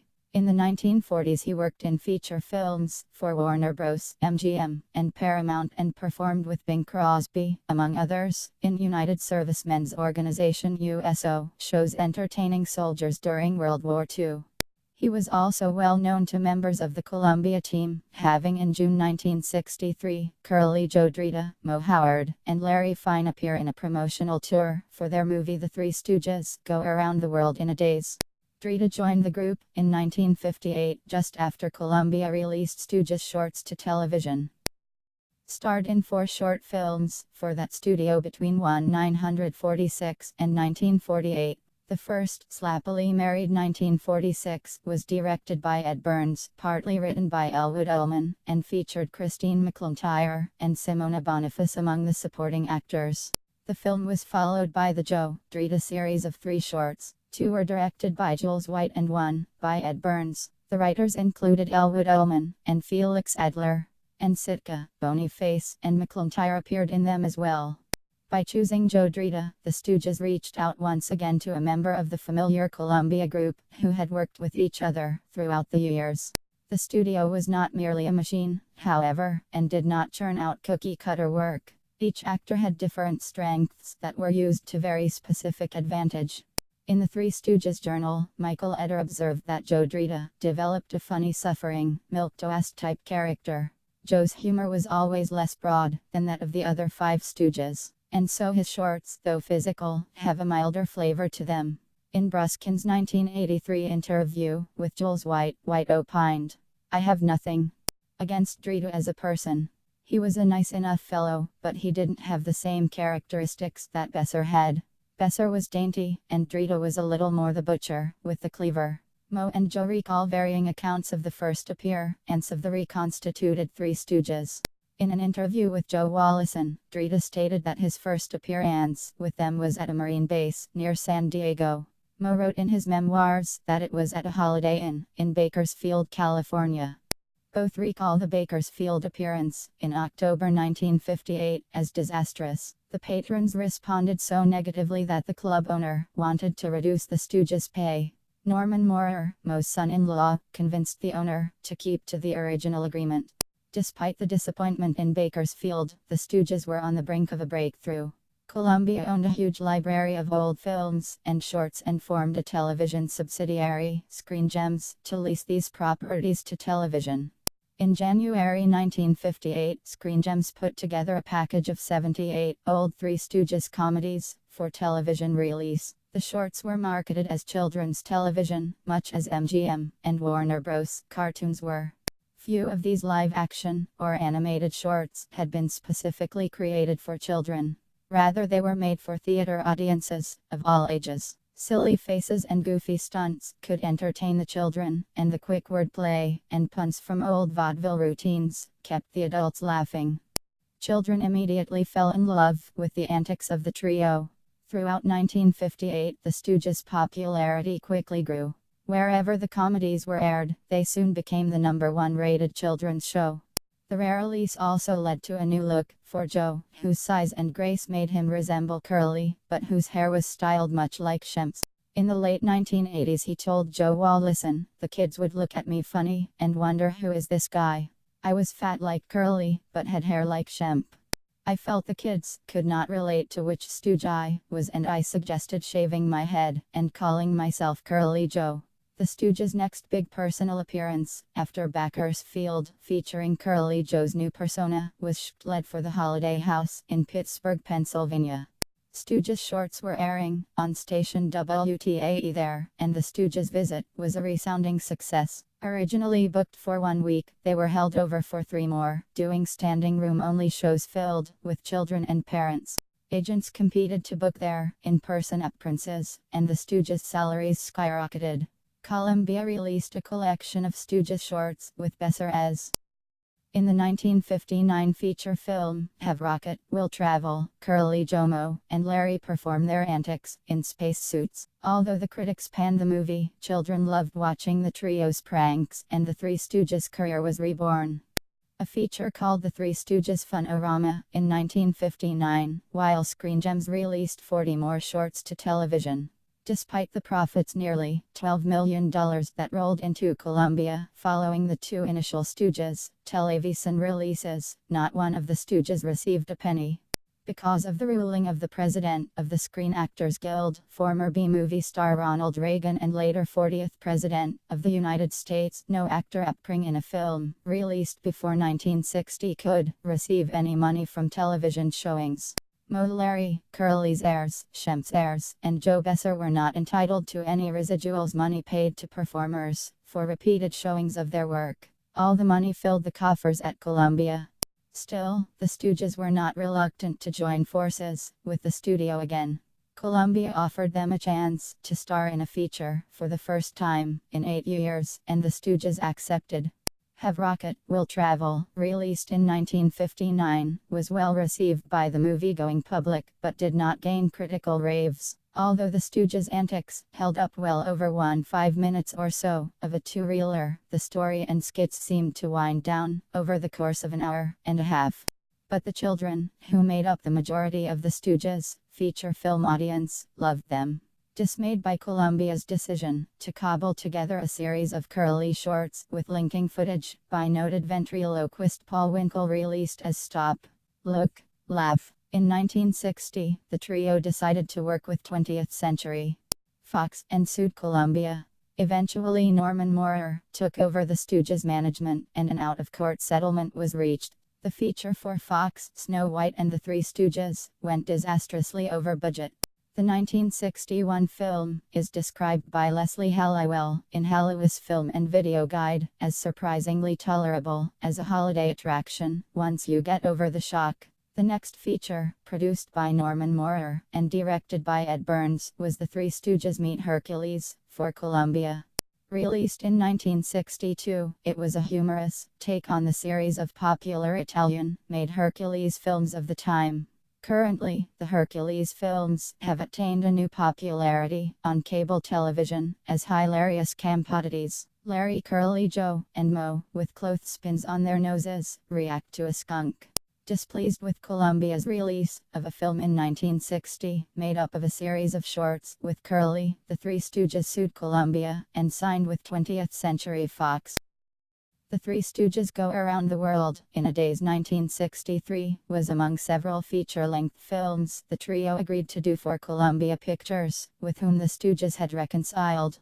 In spite of the success and popularity of their films during the 1960s, the Three Stooges did not receive raves from critics for their work. The Stooges feature was exceedingly popular, and was followed by three more full-length films for Columbia in 1962, 1963, and 1965. Always the family man, Moe allowed his grandson Jeffrey Moorer backstage to witness what went on behind the scenes, something that was not common practice in the industry. Despite the success of the films, Curly Joe Drito and Joe Besser never received the critical credit that Curly and Shemp had. The general consensus seemed to be that the quality of the Stooges' work had been disintegrating steadily since the deaths of Curly and Shemp. Television writer Stephen Cox, author of the Hooterville Handbook and the official Abbott, Empress and Costello scrapbook, wrote in the fall 1993 Three Stooges Journal, left bracket curly right bracket Joe's sense of humor was never realized in any Stooge vehicle, although he had a genuine quick wit straight out of the old showbiz era. His timing was good, and he could get a bit raunchy at times, but like Joe Besser, he was funnier solo. Throughout the late 1950s and early 1960s, Three Stooges-related merchandise became extremely popular. Comic books, games, hats, balloons, and the first Three Stooges fan club brought in thousands of dollars. An able manager and a comic book artist in his own right, Norman Moorer developed many of the ideas and strategies for the comics and carefully licensed the Stooges likenesses. The trio's fortunes had turned for the better.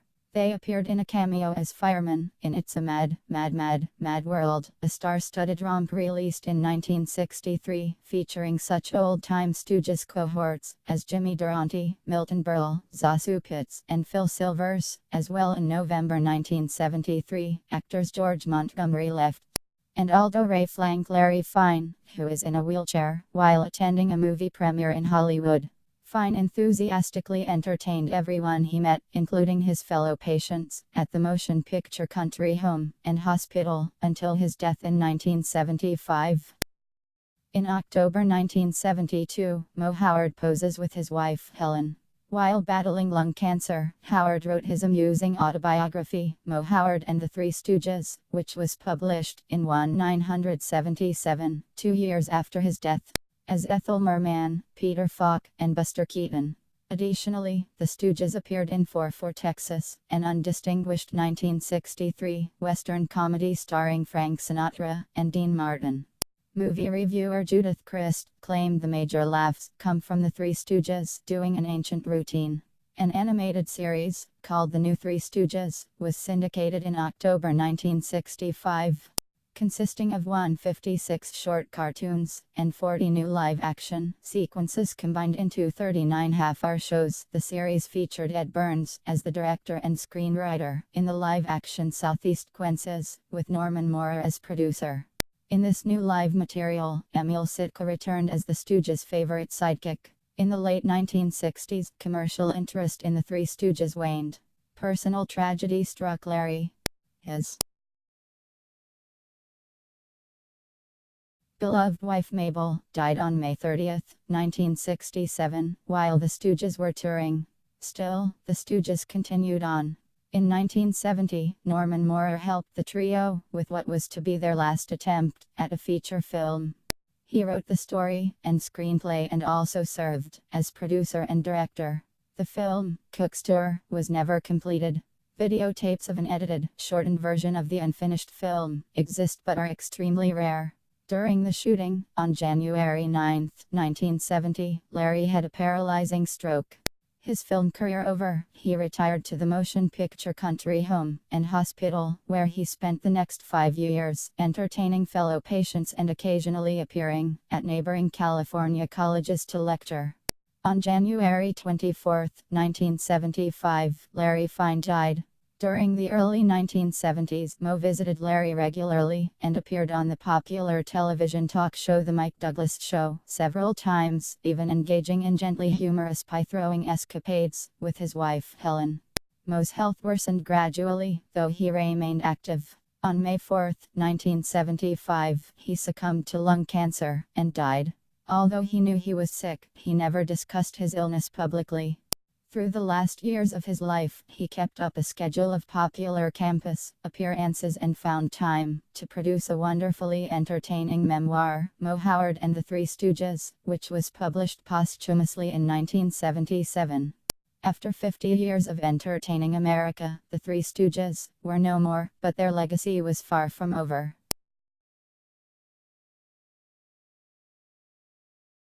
All the 8 worlds a Stooge line of asterisks. It is nearly impossible for the average American citizen to go a week without somehow coming into contact with some aspect of the Three Stooges. While changing the channels, one can find reruns of the Stooges shorts on a number of local stations or cable superstations being shown at any time of day. The children's favorite, Three Blind Mice, has come to be associated with the Stooges, and the opening notes are almost sure to presage a clip from one of the shorts. Popular syndicated comic strips such as Mama, Wizard of Id, and The Far Side have featured jokes about the Three Stooges. For example, in the February 21, 1994 Far Side daily calendar entry, cartoonist Gary Larson sketched Mount Rushmore, featuring Mo giving Curly an eye poke alongside Larry and captioned it at Mount Stoogemore. Clips of Mo, Larry, and Curly pop up in national television commercials for healthcare companies and other products, and a 1994 television commercial for iced tea features actor David Carradine of Kung Larry, Curly Joe, and Mo arrive at the Paramount Theater in New York for a gala charity premiere in May 1960.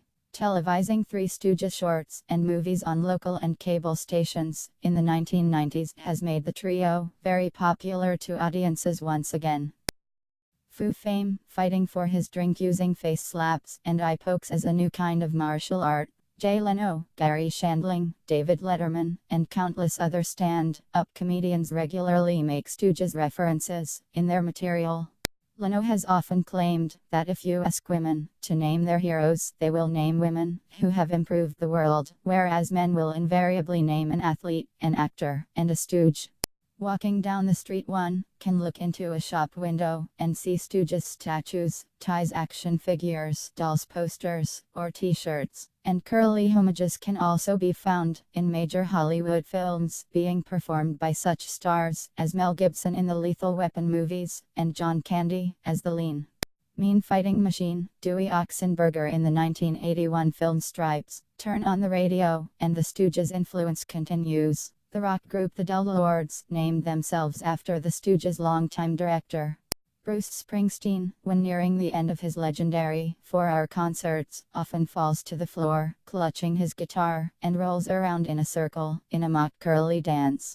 Even Bob Dylan, who usually sprinkles his songs with references to poets and philosophers, both famous and obscure, mentions Mo in the 1965 song Highway 61. Dylan sings of how the fleeing Georgia Sam asks Mo Howard which way to go, and Howard replies by pointing his gun, sending him down Highway 61. On his 1993 album Bat Out of Hell I. Back into Hell, Meatloaf sings in the song Everything Louder Than Everything Else that the three men he admires most are Curly, Larry, and Mo. And even Jack Kerouac, the Beat Generation author of On the Road, recorded visions of Neil and the Three Stooges. A slightly different version appears in the book Visions of Cody, in which Kerouac tells in his bebop style about imitating the stagger of the Stooges, talks about the nose yanks, blap bloop, going, gong of their gags, and imagines the Stooges providing scenes for wild vibrating hysterias as great as the hysterias of hipsters at jazz at the Philharmonics. The Three Stooges even touched the life of pop superstar Michael Jackson. Jackson contributed the forward Curly Howard, dressed in drag, for one of the Three Stooges shorts, is considered to be the funniest Stooge by most fans today. Curly has his hands squeezed in a vice by Mo and Larry.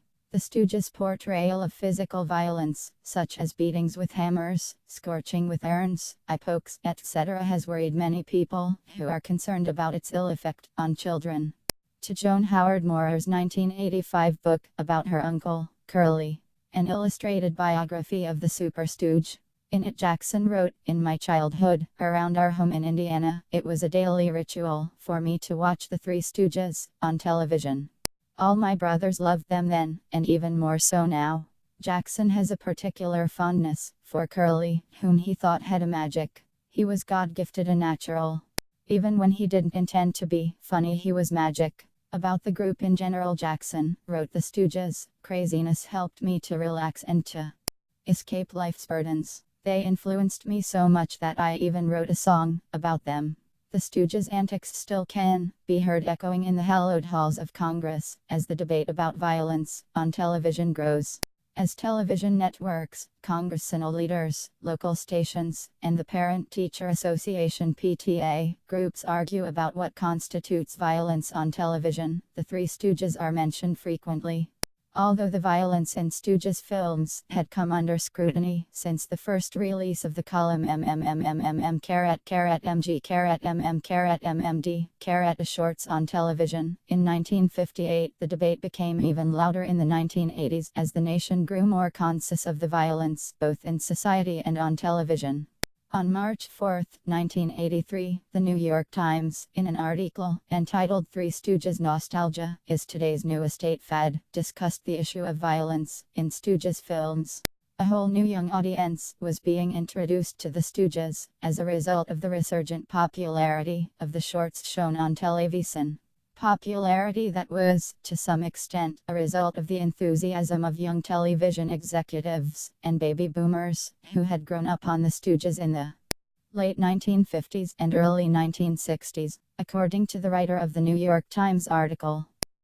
Fred for Eddie, the shorts have not only kept the Stooges right bracket very much alive, but have become the core of one of the latest fads in our fad-ridden country.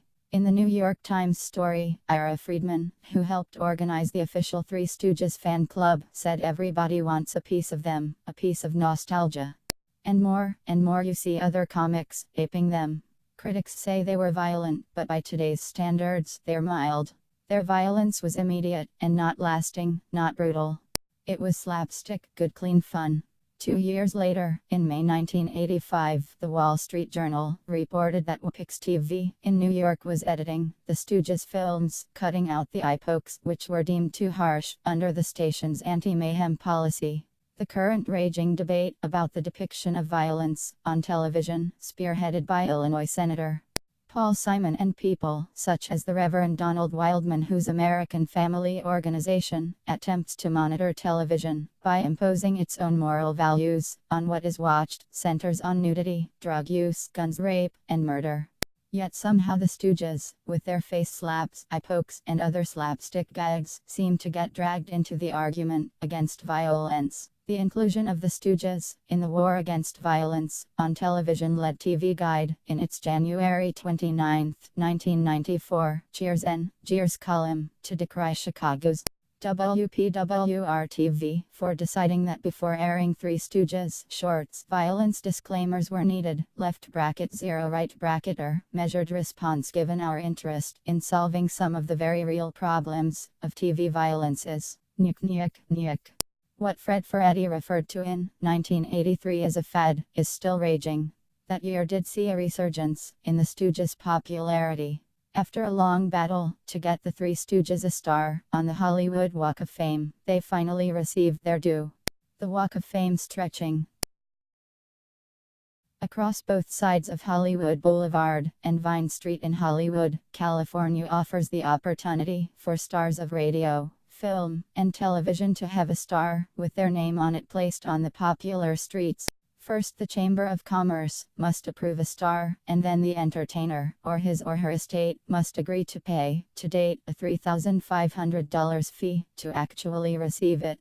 It is an honor generally reserved for what many perceive as the upper echelon of American entertainment. Although foreigners do receive stars, it is interesting to note that even such a glamorous, beloved international star as Sophia Loren, who had been acting for more than 40 years, had to wait until February 1, 1994 to receive her place on the Walk of Fame, next to Paul Newman.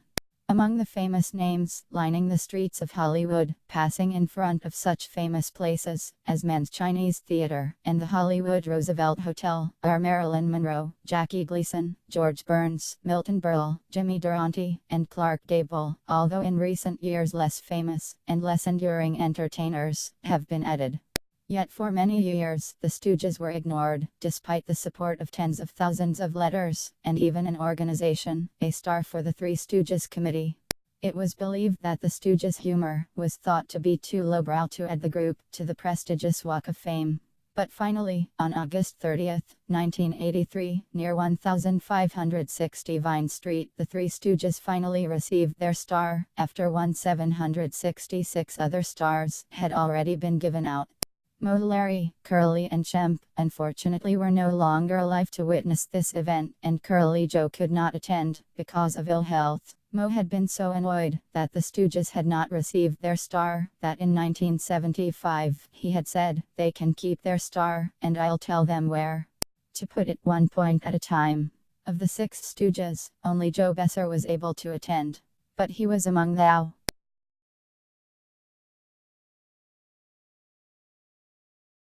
Sands of Friends. More people appeared to see this star unveiled than had shown up at any previous unveiling. Milton Berle was on hand to give a speech, and he said what these men gave to the world is timeless. These great gentlemen, who brought laughter to millions and millions of people, will never be forgotten. There seems to be no stopping the popularity of the Stooges.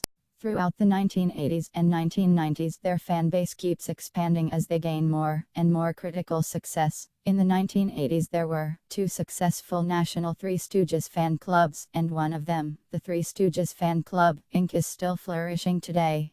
Three Stooges film festivals are shown throughout the United States, often to standing room only business. Yearly conventions are held in Pennsylvania, where thousands of Stooges knuckleheads buy and sell rare Stooges merchandise, exchange their favorite Stooges stories, and attend screenings of rare Stooges films.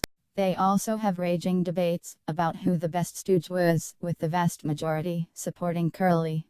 The 1985 film Stoogemania featured Josh Mostel in an asylum reserved for people with Stooges-related illnesses, people who thought they were Shemp, or who could not stop saying "nyik nyik nyik." The MGM Grand Hotel and Casino in Las Vegas, Nevada, has established a live stage act in honor of the Stooges. There was even a Three Stooges deli in Hammond, Louisiana, that featured not only Stooges memorabilia, but dishes such as Curly's Combo and the Stooges Sub.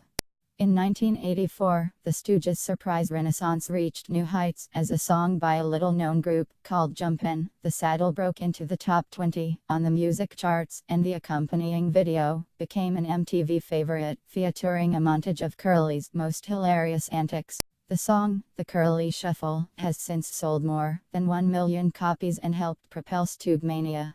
Opposite Joe Besser Center waves to the heavens after the unveiling of the Three Stooges star on the Hollywood Walk of Fame on August 30, 1983. Joining him at the ceremony are Joan Howard Moore squatting far left, daughter of Moe Howard, and Jean Drita kneeling next to Besser, wife of Curly Joe, who was ill and could not attend. In the midst of this revival of interest in the Stooges, Joe Besser died on March 1, 1988, after a 6-month illness. He was 80 years old. Although the Stooges films he had appeared in were not the group's most famous, he was alive to cherish the growing popularity of the group as a whole. He loved getting fan mail and making personal appearances. Despite his initial resentment about being known as a Stooge, when he had done so much more in his career, Besser finally learned to appreciate the connection. In fact, when his autobiography was originally published in 1985, it was called Not Just a Stooge. However, when it was released in a smaller paperback version, in 1990, after his death, it was entitled Once a Stooge, Always a Stooge. The new edition even featured a revised ending, in which Besser wrote, "I am deeply thankful for my association with the Three Stooges. In every sense, my years with them turned out to be a blessing. I'll be the first to admit that for years, it bothered me that my Stooge role overshadowed some other great work in my career. But as time has passed, and I've mellowed with age, I realize that thanks to the Stooges, and my association with them, fans are able to appreciate my work with the boys and rediscover my other work. Yet another accolade was added to the Stooges canon when they received the Lifetime Achievement Award at the 1993 MTV Movie Awards. Not to be confused with an Oscar, the award was presented by actor Mel Gibson, who followed his short speech, honoring the boys by hitting himself over the head with an enormous wrench. The last Stooge, Curly Joe Drita, passed away on July 3, 1993. Like Joe Besser, he had enjoyed being remembered as a Stooge in his later years, and he received thousands of letters from fans and lots of visitors who wanted to talk about his time as a Stooge. Some people argue that the Three Stooges died after Mo Howard died. Others say that they died after Joe Besser died. But writer Stephen Cox wrote in the fall 1994 Three Stooges Journal, "It really hit me when Joe left Drita died, because not only did a kindly man leave, but it was the finalization of the Stooges on Earth. The last Stooge died." By means of film festivals, conventions, television, books, homages, and memorabilia, the Three Stooges will probably be remembered forever. They amused America at a time when Americans were hungry for diversion, and they continue to entertain generations of people around the world decades later. Their films have been dubbed into numerous foreign languages, and their mark can be seen in films and television to this day. How they are remembered, however, is perhaps the final Stooges debate. Throughout their career, critics considered them second-level performers, below the ranks of Laurel and Hardy, the Marx Brothers, Charlie Chaplin, and Abbott and Costello. Yet their films, their gags, and their faces are arguably more well-known today than any of the other famous comedians of their time. James Rand wrote in the July 1990 issue of Philadelphia magazine that the Stooges don't get much critical acclaim, even though their comedy series has lasted longer than any other, because they're perceived as too violent. Paradoxically, the same reason they have so many fans. They recognized the universal appeal of aggression. They took the frenetic and wildly rowdy nature of America and turned it into a lampoon. That was their genius. But it was not just their supposed physical rambunctiousness that affected their critical popularity. Film critics generally do not include the Stooges with the greats of film comedy. But their millions of fans do. One such fan, actor-comedian Martin Short, told the Calgary Herald that the Three Stooges are undervalued. "You see some of the physical stunts that these guys do, and it's incredibly funny. People don't give it the respect it deserves. Sure, there's a critical contempt for the. Three Stooges, and it's a pity that people don't value this kind of comedy. In the end, of course, it does not matter what the critics say, what various organizations claim is violent or objectionable, or what the many books argue about the cinematic and historic value of the Three Stooges. All that really matters is what six very funny men left the world. Hundreds of hours of eye pokes, pie fights, nyucks, and heaps that have made millions of people the world over break out into enduring fits of hysterical laughter." Behind the Three Stooges, the White Brothers. Conversations with David N. Bruskin. Edited by David N. Bruskin. Los Angeles. Directors Guild of America, 1993. Besser Joseph, with Greg Lenberg and Jeff Lenberg. Not Just a Stooge. Orange, CA. Excelsior, 1984. Revised edition. Once a Stooge, always a Stooge. New York. Knightsbridge, 1990. Feinberg Morris, Larry. The Stooge in the Middle. San Francisco. Last Gasp of San Francisco, 1984. Halliwell Leslie. Halliwell's Film and Video Guide. New York. Scribner's, 1986. Hanson Tom, with Jeffrey Forrester. Stoogmania. Chicago. Contemporary Books, 1984. Howard Momo Howard and the Three Stooges. Secaucus N.J. Stewart, 1977. Katz Ephraim. The Film Encyclopedia. New York. Crowell, 1979. Lawson Gary, ed. The Three Stooges Journal. Gwinnett Valley Pa. Three Stooges Fan Club. Lenberg Jeff, with Joan Howard Moorer and Greg Lenberg. The Three Stooges Scrapbook. New York. Carroll, 1982. Moorer Joan Howard. Curly. An Illustrated Biography of the Super Stooge. New York. Carroll, 1985. Videos The Lost Stooges. Turner Home Entertainment, 1990. Love Those Stooges. Superior Promotions, 1993. The Stooges, Lost and Found. Madhouse Video, 1987. The Three Stooges compilation videos, Columbia Pictures. The Three Stooges made more than 200 films together. The following is a selective list of some of their craziest and most important films, many of which are available on various video compilations. Moe, Larry, and Curly with Ted Healy. Soup to Nuts, Fox, 1930. Stooges' first film. Nursery Rhymes, MGM, 1933. Stooges' first film, for MGM, shot in experimental color. Beer and Pretzels, MGM, 1933. The Stooges play comedians thrown out of a theater. Moe, Larry, and Curly Woman Haters, Columbia, 1934. Stooges' first film for Columbia. Punch Drunks, Columbia, 1934. Boxing film heavily scripted by Moe, Men in Black, Columbia, 1934. The Stooges play bumbling interns, the only Stooges film to be nominated for an Academy Award. Hoi Polloi, Columbia, 1935. The Stooges are part of a bet to see whether environment or heredity determines an individual's social class. You Nasty Spy, Columbia, 1940. Moe's Favorite, in which the Stooges satirize Hitler and the Nazis in the land of Veronica. A Plumbing We Will Go, Columbia, 1940. Outstanding comedy that features a hysterical Curly bit as a plumber trying to fix some pipes while a fancy party is going on. All the World's a Stooge, Columbia, 1941. The Stooges are adopted by a wealthy couple. Half-Wits Holiday, Columbia, 1947. Curly's last film as a Stooge, and Emil Sitka's first. Moe, Larry, and Shemp Fright Night, Columbia, 1947. Shemp's first and favorite film. Hold That Lion, Columbia, 1947. Curly appears in a cameo role. Bridless Groom, Columbia, 1947. Shemp must get married to inherit a fortune, and has side-splitting run-ins with old girlfriends. Punchy Cowpunchers, Columbia, 1950. The Stooges in the Old West, Corny Casanovas, Columbia, 1952.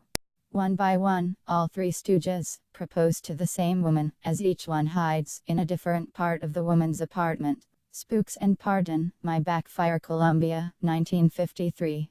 The only 3D Stooges films. For Crimin' Out Loud, Columbia, 1956. Shemp's final film, followed by 4 films featuring old footage and body doubles. Moe, Larry, and Joe Hoofs and Goofs, Columbia, 1957. Joe Besser's first film, as a Stooge, featuring Tony the Wonder Horse, A Merry Mix-Up, Columbia, 1957. The Stooges play 3 sets of identical triplets, separated at birth, who suddenly all find each other. The Three Stooges Fun-O-Rama, Columbia, 1959. Feature film made up of shorts, widely promoted at the time. Moe, Larry, and Curly Joe Have Rocket Will Travel, Columbia, 1959. Joe Drita's first film, as a Stooge, and the Stooges' first full-length film, in 8 years. The Outlaws Is Coming, Columbia, 1965. The Stooges' last full-length film, featuring many familiar television personalities, as famous gunfighters. Chronology ***********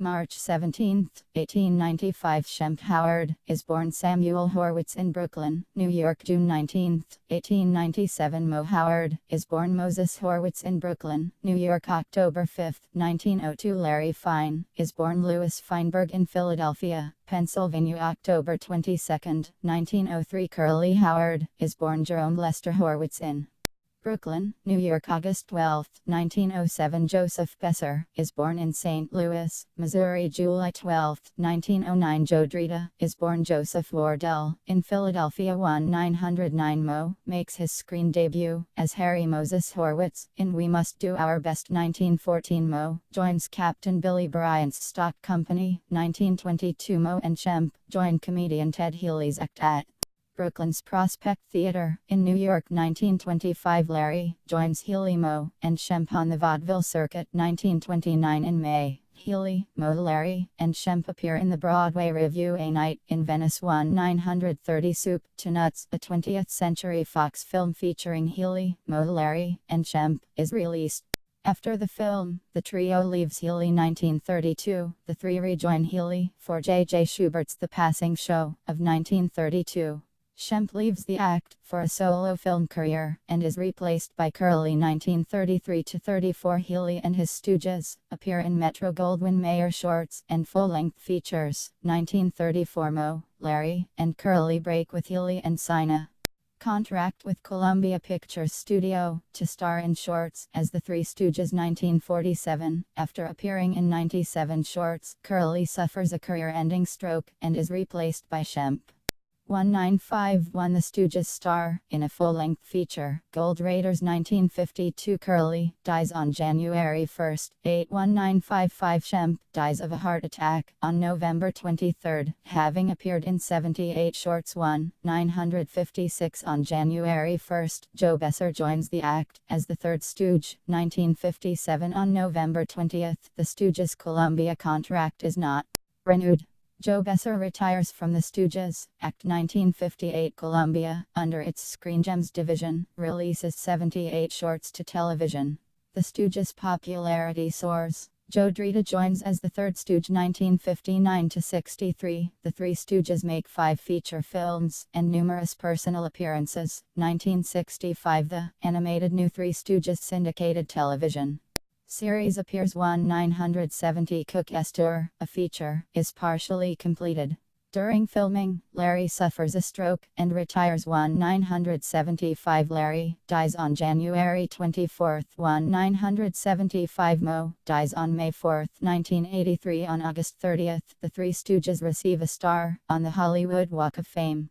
In December the novelty song The Curly Shuffle jumps to number 1 on the Billboard chart, marking a resurgence of interest in the Stooges. 1988 Joe Besser dies on March 1, 1993 Joe Drita, the last Stooge, dies on July 3, 1993. To present the Three Stooges shorts continue to be shown on television.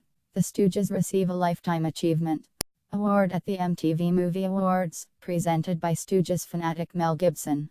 The group's antics are mimicked by famous actors in major Hollywood films. Film clips are used in national advertising campaigns. Stooges heirs bicker over various payments.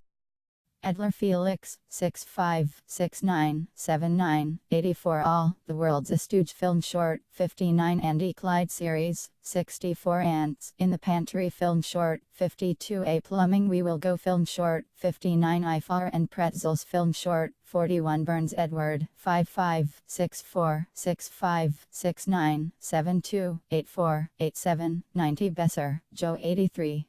Career solo, 75-77, 85-86 Death, 102 as Stooge, 75-77-81, 86-88-89, 101 Big Idea, the feature film. 41 Boniface Simona, 526971, 84 Bridless Groom film short, 69 Brooklyn, New York 17, 1825 2775 Cactus, Makes Perfect film short, 55 Captain Hates the Sea, the feature film 51. Columbia Pictures 13, 15, 45 47 51 50, 8 59 61 63, 69, 72, 75, 77, 79, 80, 84, 85, 86, 87 Corny Casanova's film short, 69 79 Curly. An illustrated biography of the Super Stooge Morer, 96 Dancing Lady feature film, 41 44 Drita, Joe Curly Joe, career solo, 83-84 Death, 102 as Stooge, 84-91 Disorder, in the court film. Short 53-55 Fine, Larry career early, 32-33 career. Solo, 42-43 Death, 91 as Stooge, 11-15-35 91, Flying Saucer Daffy film short, 79 Fools of the Trade, 71-72 for Crimin, Out Loud film short, 73-4 for Texas feature film, 90 Fright Night film short 66, Fugitive Lovers feature film, Gents in a Jam film short 69.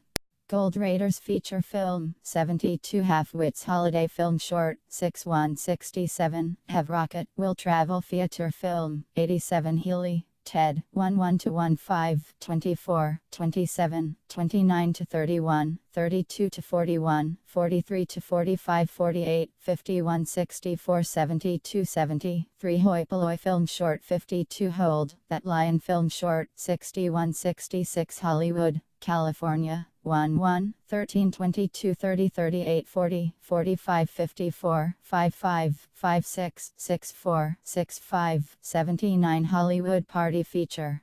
Film 41 Hoofs and Goofed film short, 79 Horwitz Benjamin, 18 Horwitz Irving, 18 Horwitz Jenny, 17 18 19 Horwitz Jerome. C. Howard, Curly Horwitz Moses. C. Howard, Mo Horwitz Samuel. C. Howard, Shemp Horwitz Solomon, 17 to 18 Howard, Curly Career Solo, 42 Death, 68 Illnesses, 60 to 61 as Stooge, 11 to 15, 38 1, 63, 66, 77, 78, 79, 85, 86, 88 Howard, Mo Career Early, 23, 24, 25 to 31 Career Solo, 42 Death, 91 as Stooge, 1 to 15, 35 91. Howard, Shemp Career Early, 26 to 31 Career Solo, 33 38 64 65 77 Death, 73 75 as Stooge, 35 to 37 63 64 66 to 73 77 78 85 86 88 It's a Mad U carat R carat / feature film, 89 Joe Palooka series, 38 64 Cook Esther movie, 91 Loco Boy, makes good film. Short 59 Lord, Dell, 51 65 69 94. McIntyre Christine, 6'9", 84 Moore Norman, 5'6", 87, 89, 90 Meet the Baron feature film 41 Men in Black film short, 50 Mary Mix Up, a film short, 79 Metro Goldwyn Mayer MGM 11, 12 40, 42, 44 45 Mo Howard, and the Three Stooges Howard, 1991 Movie Maniacs film short 51 Nursery Rhymes film short. 41 New Three Stooges, the 90 No Census, No Feeling film short 55, Not Just a Stooge Besser, 80-81, 102 Once a Stooge, Always a Stooge. See Not Just a Stooge Outer Space Jitters film short 79 Pardon, My Backfire film short 69 Pardon, My Scotch film short 52, 53, 69 Pop Goes the Easel film short 51 Punch Drunks film short 47 to 50, 53 Punchy Cowpunchers film short 69 Rusty Romeo's film short 79 Scrambled Brains film short 69 Shemp Howard series, 64, 65 Sitku Emil, 56, 67, 69, 71, 79 90 Slippery Silks film short, 52 Snow White and the Three Stooges feature film 87 Soup to Nuts feature film, 35 Spaceship Sappy film short, 79 Spooks film short, 69 Squirts of the Round Table film short 69. Start Cheering feature film, 51 Stooges Go West, the feature film. See Gold Raider Suite and Hot film short, 79 Termites of 1938 film short 52 3, Little Pigskins film short, 50 to 51 3 Little So and Sue's film short 55 3, Smart Saps film short, 57 3 Stooges, feature film appearances. 35 41 44 40 5 51 89 90 feature films 72 85 to 86 87 88 91 film shorts 41 47 to 55 57 58 61 66 69 73 79 to 80 85 to 87 93 Ted Healy Break with 11 15 36 37 45 Home Life 18 25 34 55 to 57 60 65 68 79 Legacy 91 93 to 104 Merchandise 89 94 Personnel changes 37 38 61 64 70 381 84 91 Stage Act 37 48 57 to 58 70 81 84 85 as Ted Healy and his Stooges 11 to 15 29 to 5 and television 54 77 2 85 to 86 90 and violence on television 97 to 99 103 Three Stooges the 73 Stooges Fun-O-Rama the feature film 86 Three Stooges Journal 58 84 89 103 Three Stooges Meet Hercules the feature film 87 Elman Elwood 65 69 72 84 Vaudeville 13, 22 to 23, 26, 27, 36, 44, 48, 49, 75, 77, 83 White Jack, 69, 79 White, Jules 51, 61, 65, 69, 77, 78, 79 Woman Haters Film Short 47 U, Nasty Spy Film Short, 58 to 59.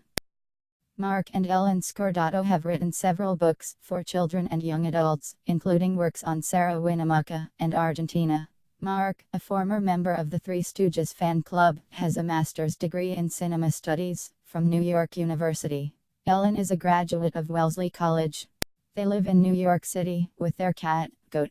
Lisa Gibbons is a reporter for and co-host of the nationally syndicated television program Entertainment Tonight and NBC's daily talk show Lisa. A graduate of the University of South Carolina's School of Journalism, Gibbons joined the on-air staff of Entertainment Tonight in 1984 after co-hosting WCBS-TV's Two on the Town in New York City. Prior to that, she co-hosted PM Magazine on WFAA-TV in Dallas, Texas, and on KFDM-TV in Beaumont, Texas. Gibbons also hosts the annual Miss Universe, Miss USA, and Miss Teen USA pageants, as well as the annual Hollywood Christmas Parade. She is active in a number of charities, and has served as the national chairperson for the Spinal Muscular Atrophy Division of the Muscular Dystrophy Association. Each September, Gibbons co-hosts the National MDA Telethon with Jerry Lewis. Picture credits AP/Wide World Photos, pp 86 100. Archive photos, pp 10 52 to 53 62 68 78 87 89 90 92. The Bettman Archive, pp 23 33 80.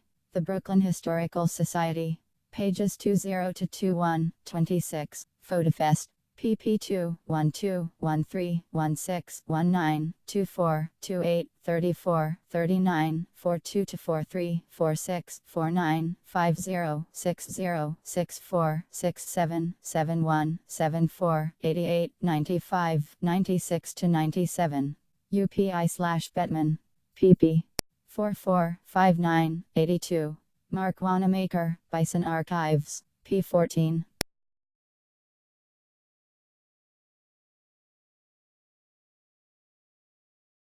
F Public Library 3 999902 J T 7 Boston Public Library WOBR Orient Brave ABRPN 1 995.9. The date due card in the pocket indicates the date on or before which this book should be returned to the library. Please do not remove cards from this pocket. What these men gave to the world is timeless. These great gentlemen, who brought laughter to millions and millions of people, will never be forgotten. Milton Berle. Culture, Legends. The Three Stooges, the comedy team noted for its screwball slapstick, had the longest running series of two reel comedies in the history of sound film. In 1958, Columbia Pictures, under its Screen Gems division, released 78 of its 191 Three Stooges shorts to television, and from that moment on the group's popularity soared. The memory of Moe, Larry, and Curly, who was eventually replaced by his older brother Shemp, who in turn was replaced by Joe Besser, who was replaced by the last of the Stooges, Curly Joe. Drita, instantly conjures up their unmistakable images of eye-poking, head-bopping, shin-kicking, arm-pie throwing, and seltzer-squirting zaniness. The notorious antics of the Three Stooges and their woo-woo-woos, nyuk-nyuk-nyuks, and heep-heep-heeps will forever cause fans to break out into riotous fits of laughter. ISBN 0-7910-2344-37L, 53849 0-23449 80791 0-23440L. Chelsea House Publishers.